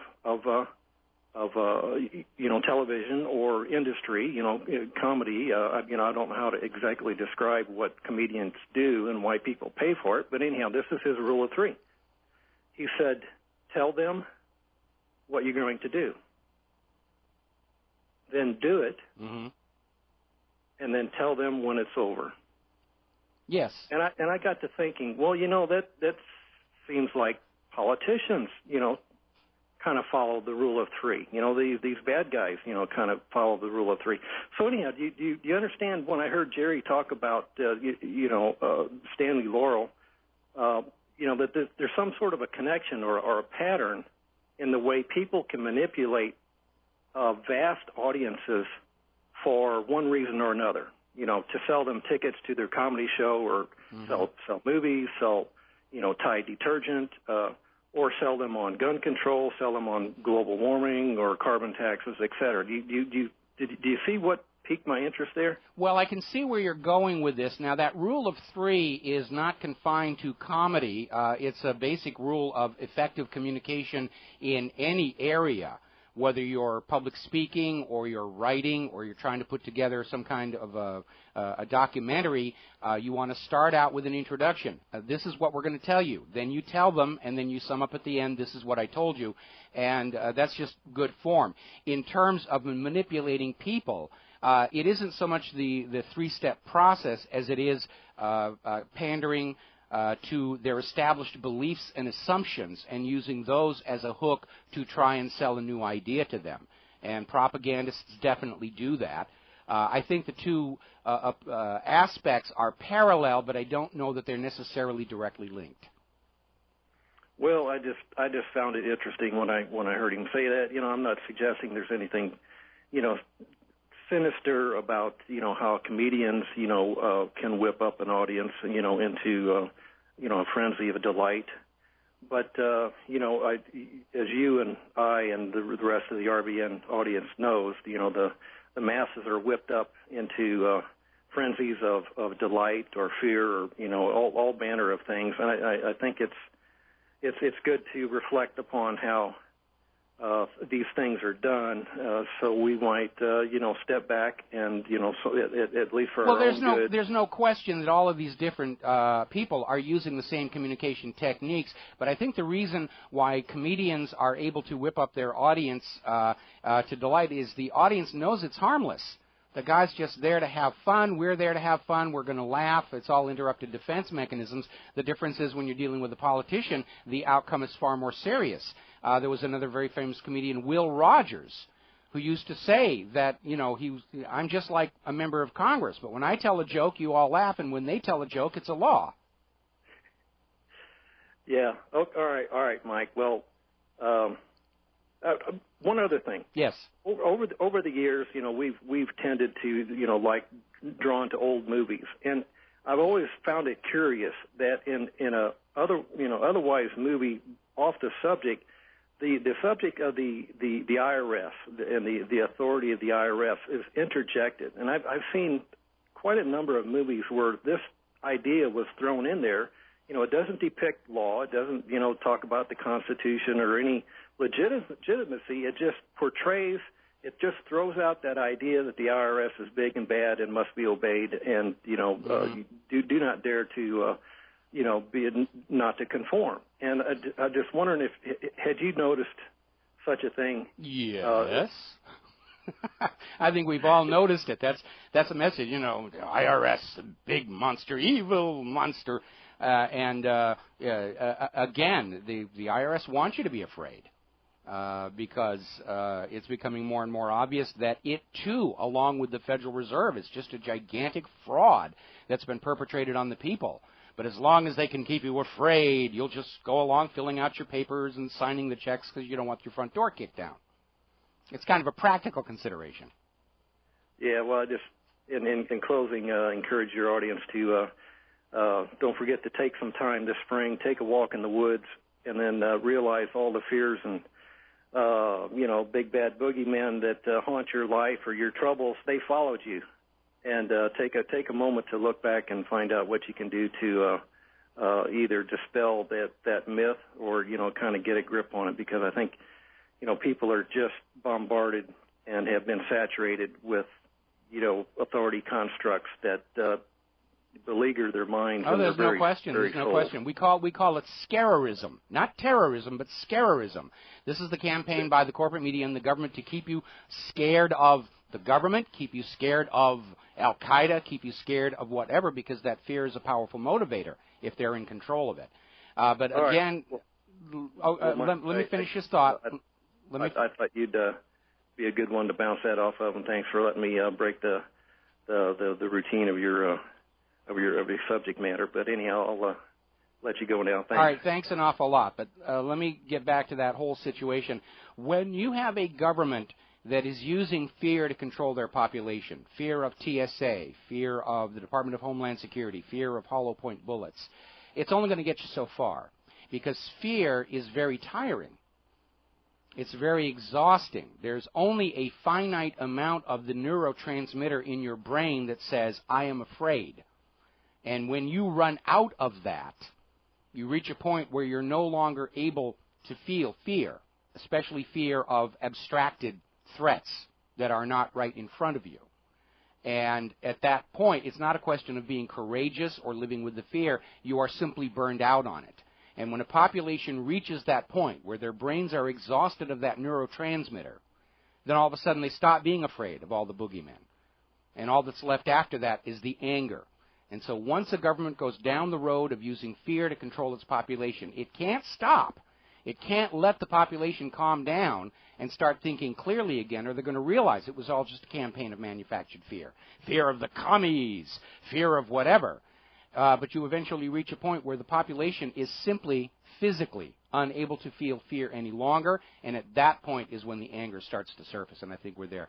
Going to go back to the phones. Mike in Minnesota. Aloha, Mike. Welcome to the show. What's on your mind? Hi, Mike. Thanks for taking my call. Aloha. I was just what you're talking about, the whole global warming thing and that. And my idea that came across is this. The vast majority of the food is grown, I believe anyways, in the northern hemisphere, north of the equator. And if we're going into an ice age, which I believe that far more than before I'd ever believe global warming or anything, is that being that the northern hemisphere would be hit the hardest in an ice age, mini or otherwise. And I was thinking, maybe that's why they polluted the Gulf, because the first thing, once we start going into an ice age, is mass migration within the screwed rest of the world. I'm talking just here in America, is that the first thing people are, when they start waking up to what's really going on, is everyone's going to try to head south because it's warmer. Well, they polluted the Gulf. You can't swim in it. You can't eat out of it. It's not safe. In the land, all that stuff comes up in a hurricane. It rains on the crops. It goes in the water table. Mm-hmm. I mean, it's all contaminated. So the people in the north, in the northern part of the United States, they have nowhere to go. Well, there's a practical consideration there, and I'm sorry to cut you off, but we're coming up on a commercial break. Nobody intentionally polluted the Gulf of Mexico. There was so much money being made off of Gulf seafood, tourism, and the rest of it. It is an unmitigated disaster. Nobody did it intentionally. As far as moving closer to the equator during periods of cooling, that's going to happen all around the globe, not just in the Gulf of Mexico. We have massive food shortages because of diversion for ethanol production, the lower yields with GMO. We're heading into a time of incredible starvation. Got to take a break for commercial. Hi, America. Welcome back to the show here, and we're talking about the global food supply, and there is absolutely no question there is an issue there. And you need to understand that were the human population spread out uniformly over the habitable areas of the globe, there's enough room for everybody, and there would be enough food for everybody. But this model of crowding everybody together into cities, so it's easier to harvest money from them, harvest taxes from them, harvest soldiers from them, and this enforced dependence on corporatized supply chains is where the bottleneck has come into being. Because when you're growing the food right outside your own home, there's virtually no waste. It's fresh. It's healthy. This model of growing the food over here in this part of the country and putting it in a big, huge truck and sending it over to a warehouse here where it sits for a couple of days, then gets in another truck and goes on over to a store 3 time zones away. There's huge amounts of waste involved in that. And the other problem, as I was mentioning to the caller here, is that much of the threat to the world's food supply is coming from the diversion of farm crop land to ethanol production. 1/3 of all corn produced in the United States is going to ethanol production. And that is corn that otherwise could be used to feed livestock and feed humans. And we know because of these major industrial disasters, major sources of human food have been toxified. The Gulf of Mexico, the North Pacific, other areas we probably are not even aware of. And we know the human food supply is not only shrinking, but we're finding horse meat, now dog meat, in products we're told are beef. More and more of these chemicals are being substituted for actual nutritious food. Part of Obama's budget plan that he's just introduced is they're going to fire all the poultry inspectors at the U.S. Department of Agriculture, and they're going to trust the poultry producers to be selling only healthy chicken. Well, we know that's simply not going to work out. The reason the USDA was founded was because food suppliers were very reckless with the food they were selling. We know that GMO crop yields are proving to be far lower than their natural varieties. We know that the White House and Monsanto won't have GMO inside their dining areas. And this may be another reason for this rush to war, to get a couple of billion human beings to kill each other off. Because it's easier to do that than to invest the money in actually building up the infrastructure to the point where it can produce the food for the human population. A big reason for the decline in food production inside the United States of America, especially west of the Mississippi, is the irrigation systems that were built decades ago have fallen into disrepair. They are no longer able to deliver the volume of water crops need. Farmers out there in those western states have been screaming for years that the irrigation systems are no longer working properly. And no, the money junkies don't want to spend the money to actually get it working again. It's just cheaper to start a war, kill people off. And that's really a big part of it. Yes, there's a problem out there. There are 2 solutions. Decentralize, go back to local food production and supply, or keep following this corporate dependence model, and when the population gets too big and you just don't want to spend the money to keep them alive, you start a war, or you start a pandemic. Apparently officials over in China are now saying that the sudden flu that's appeared over there that's killing people is a U.S. biological weapon. I don't know that it is, but we know that mistakes happen. They're playing with very, very dangerous technologies out there. And there is go back and look at the Spanish flu, 1918. World War I had come and gone, killed off a lot of people. In fact, if you look at that trench warfare model, it almost seems intentionally designed to kill the maximum number of people with the least amount of damage to the real estate. 2 trenches, machine guns, just constantly get people running at each other's machine gun fire. Lousy way to fight a war. Great way to get rid of a surplus population. And when it was all over, it's like somebody decided, hey, we didn't get rid of enough people here, and the Spanish flu emerged. And I don't know why it's called the Spanish flu, because it actually emerged in a U.S. military base and spread around the world, and it killed more people than the war had done. And we know our government is experimenting with some very serious flu viruses. They went up and recovered the 1918 Spanish flu genome, and they've been experimenting putting that together. They talk about weaponized bird flu. We know that only a few years before the 2009, when pig's fly flu appeared, the CDC was artificially splicing pig flu and bird flu and human flu. So, anyway.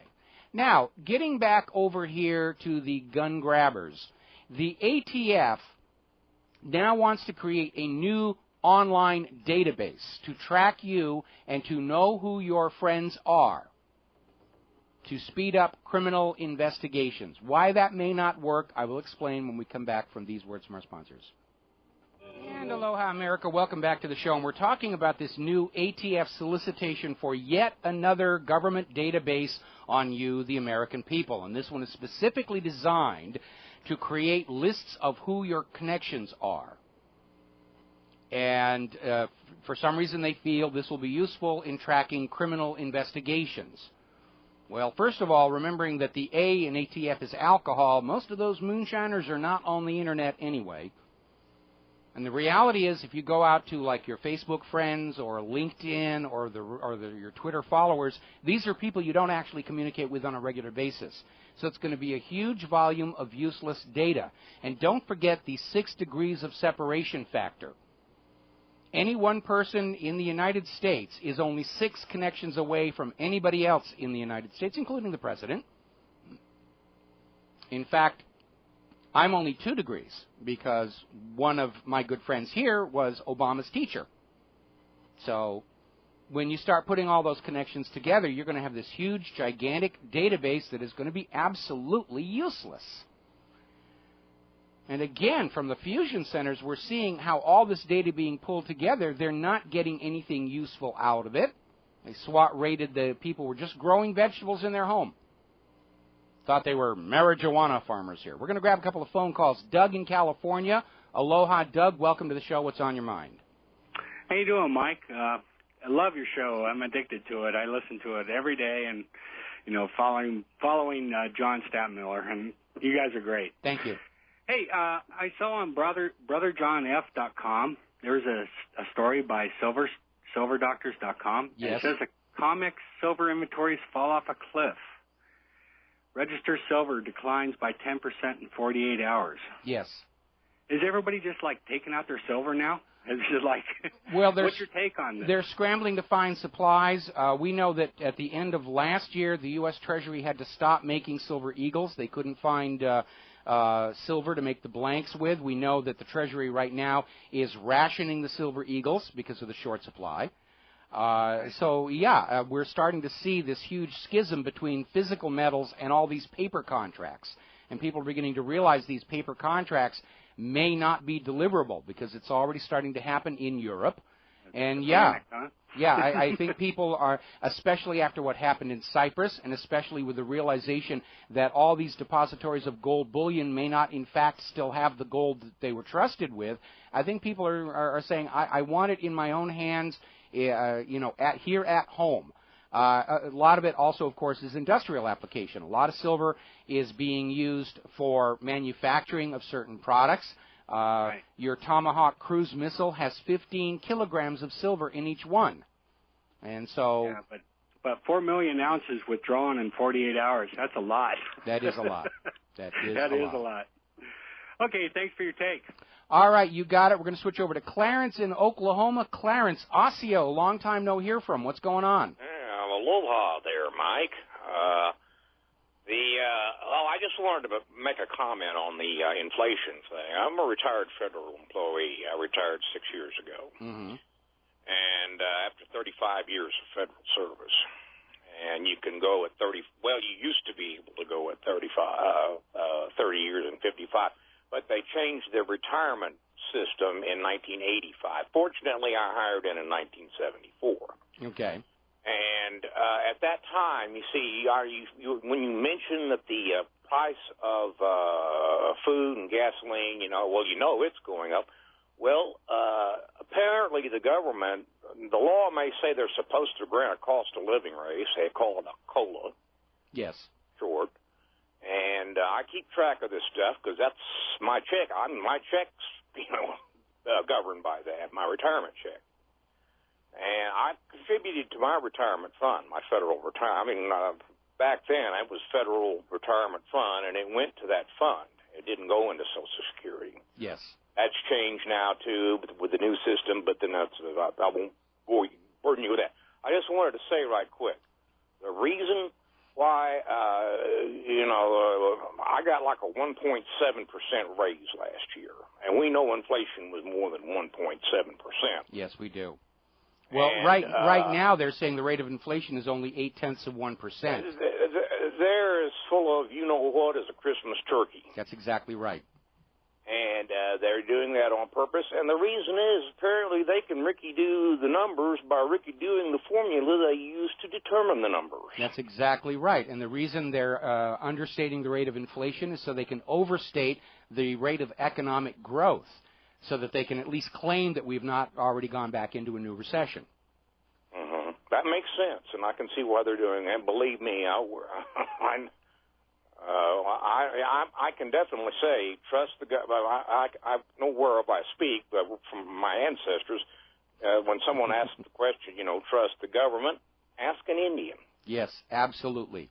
Well, again, at this point, our online poll, 98% of the respondents feel their lives are threatened by the federal government, that it's not a blessing, it's not a benefit. If they've got any sense at all, they will be, but I'll tell you how they do that. Well, the main reason, the big things you see are some of the biggest things going up are gasoline and food. They deleted the rise in cost of food and fuel every year from the formulation of the cost of living raise, and that affects everyone that gets any kind of government check, yes, federal check, and they deleted that from the formula. Because they claimed, and I remember the statement they made back there. They said it's too volatile. Well, I mean, duh. Yes. But it's still part of the inflation rate, and I still have to pay. So, go figure. Are you telling me the U.S. government is lying to the American people? I'm shocked. I cannot tell you. I'm shocked. Yes. Shocked I am. Remember that comic strip, with a little penguin in it? It's one of my favorite Outland. ones. Bloom County. Bloom County. Before that, it was Bloom County. And I loved that comic strip. I bought the books and everything because there's one thing in there. I feel like, when you say, do you think the government would lie to you? I'd be like, who's the guy in Casablanca that walks into the casino, Nick or whatever his name is, or comes in there, or the local police gendarmerie head, and he looks into this casino. He said, there's gambling going on in here. Well, it's a casino. He says, shocked. Yes. Shocked I am. So when you ask me about, do you think the government would lie to me? Well, do you think? Shocked. Yeah. Shocked I am. How do you tell when a politician is lying? His lips move. His lips are moving. Oh, God, yes. Well, okay, that's all I got. I just thought I'd bring that little tidbit up, and that explains that's why I listen to your program and others like it, because it explains why they're doing what they're doing up there in the land of what D.C., Washington, D.C., District of Criminals? District of Criminals, Sodom on the Potomac. That's what I like to call it. Right, yeah, that's always a good one. Okay, well, that's all I got. Thanks a lot there. All right, thank you, Clarence. Nice to hear from you again. You're sounding really good these days. Now then, as I mentioned earlier in the show, we're seeing this very bizarre double standard where the government is taking the attitude that you, the American people, have no expectation of privacy. They're going to look at your private emails. They're going to listen to your private phone calls. But what a big stink they're making over this tape recording of Senate Republican leader Mitch McConnell in his campaign strategy meeting talking about the smear campaign they were going to launch against his opponent, Ashley Judd. And the FBI is in there investigating, and apparently they've actually found who made the recording and leaked it out. And horror of horrors, we can't have that. And again, it underscores that double standard. The FBI's attitude about you, ordinary American people, you, the serfs, is your life has to be an open book. They can come in, look at your computer, hack your computer from outside. They're following all your internet traffic and all the rest of it, saying you have no expectation of privacy. And yet when it's a member of the Congress, a senator, and it basically reveals the real cutthroat nature of the political process. Oh, we can't have that. We've got to put a stop to that. They have the anti-paparazzi law that they passed here in Hawaii, which I kind of agree with. I mean, I think if a celebrity's out there in public, yeah, they're open season. Peeking lenses over their fence of their home in Kailua, I think that is very much over the top and ought to be limited. But the same thing, privacy should not be a right reserved only to celebrities, the wealthy, and the political class. If there is a right to privacy, it must apply to all of us. They're making a big stink about that. Now, I want to get on to the most hated federal government agency of all, the TSA. Sorry, IRS, you're going to have to settle for the silver on this one here.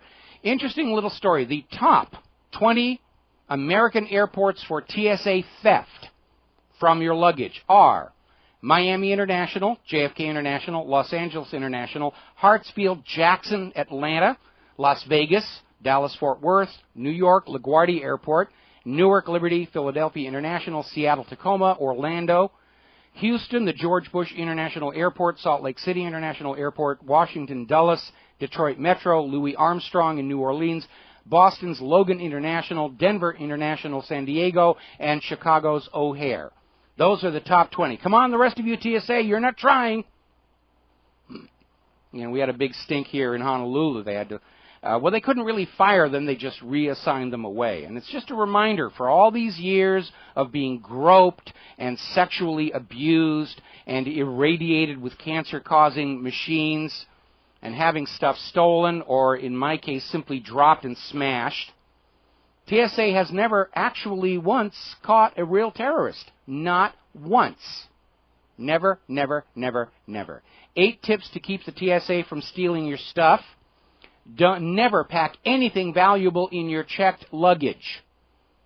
If you've got jewelry, cash, cool electronics, you keep them in your carry-on. Make a list of everything that you have in case you have to double-check afterwards. Use a buddy system where you're keeping an eye on each other's luggage as it's going through the little security area. Never put anything valuable in the bins. Just hand it to the TSA as you go through the X-ray or metal detector.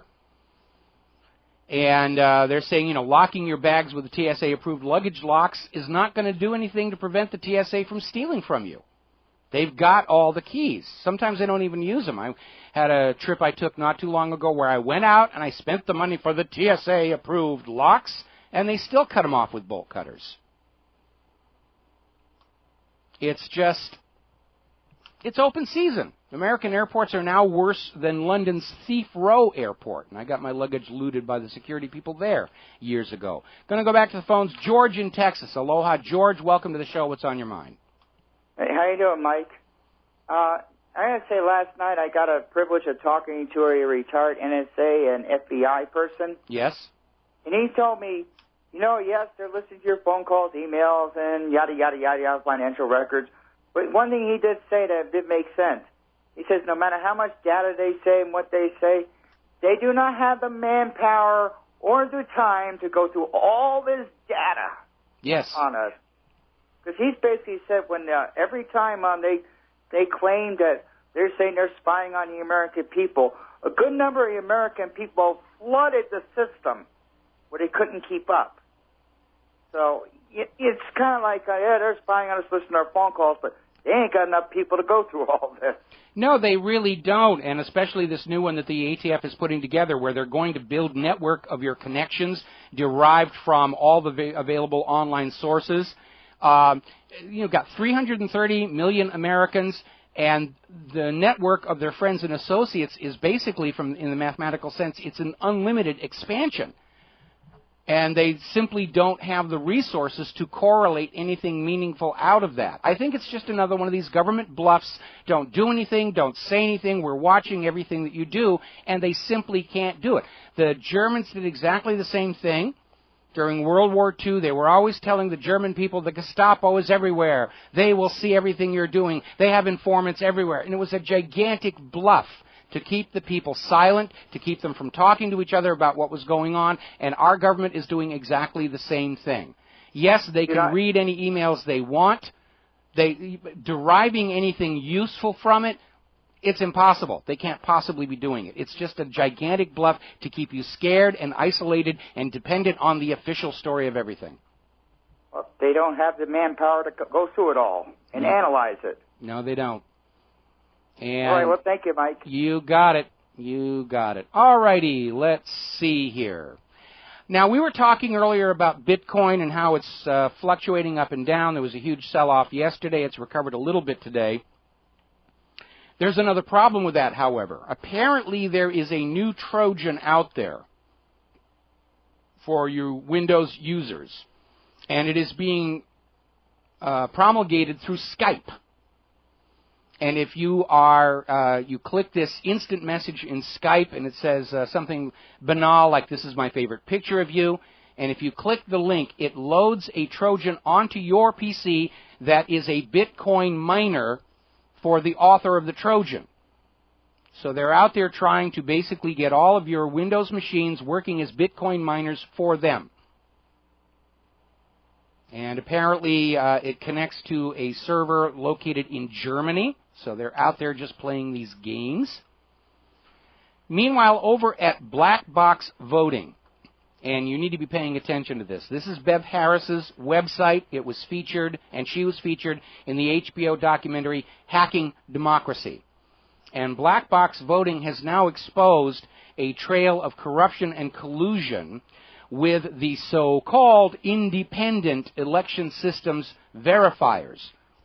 What you have all been told is these companies like Diebold come up with these election systems. They are then certified by an independent third party that they will accurately count the elections. And Bev Harris has uncovered this kickback, bid rigging, bribery network where these so-called third-party verification systems really aren't doing it. They're part of the whole machinery to convince you that these electronic elections are honest, and they aren't. And as a matter of fact, even in the documentary Hacking Democracy, they went into one of these independent verification companies and showed they weren't really doing the job. They just sit there and they get paid a lot of money to rubber stamp that, yes, it's a fair election system, go ahead and use it. The whole election system is completely corrupt. We don't know who the legally elected government of this nation is. And if a government can't prove the honesty of the elections by which they claim authority, then we are not obligated to listen to them. Aloha, America. Welcome back to the show here. And I want to talk a little bit about that Exxon oil spill in Arkansas. Really nasty, and Exxon got off the hook because as liquefied bitumen, it technically isn't oil, so Exxon is not going to be required to pay into the oil spill cleanup fund. Complete media lockdown over this spill.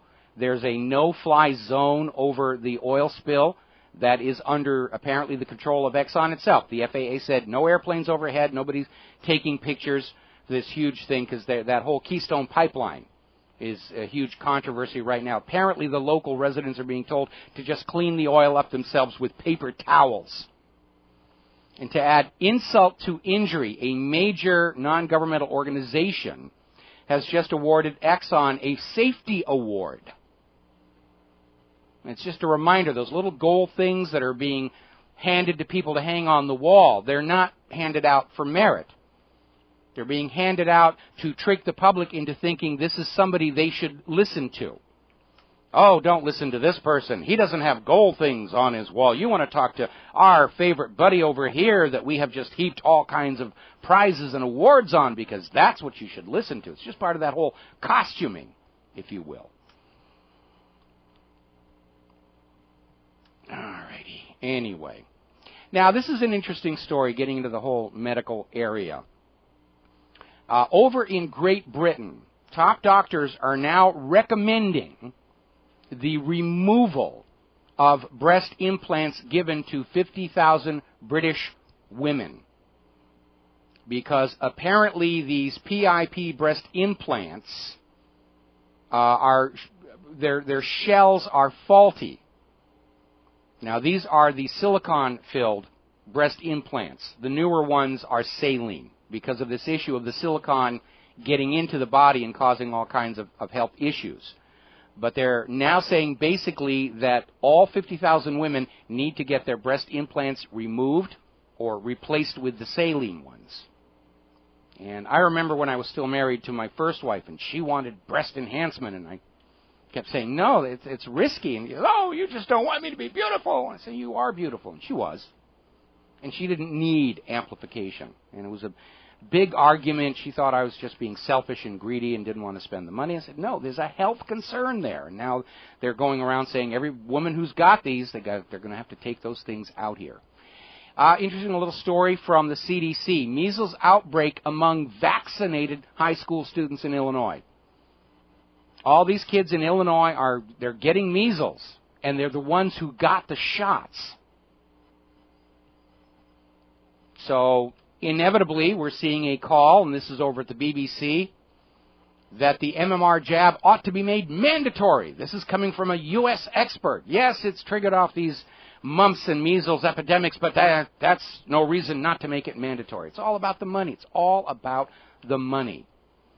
And they're screaming about this new flu, bird flu, pig flu, whatever, over in China. No, you've got to buy vaccines. You've got to buy your vaccines now. It's the same scam they pulled back in 2009 with the when pigs fly flu. It's all about the money. And your health is just not a factor. I'm hearing the music. It is time for me to shut the heck up and get out of here. So we'll be back tomorrow on the Republic Broadcasting Network. Claire will be joining us in hour number 3 of tomorrow's show. Until then, stay safe. Stay informed. Please share Republic Broadcasting and what really happened with all your friends and family and social network. We need to build the audience and get the truth out there so people can make good choices. We'll be back tomorrow. Aloha, America.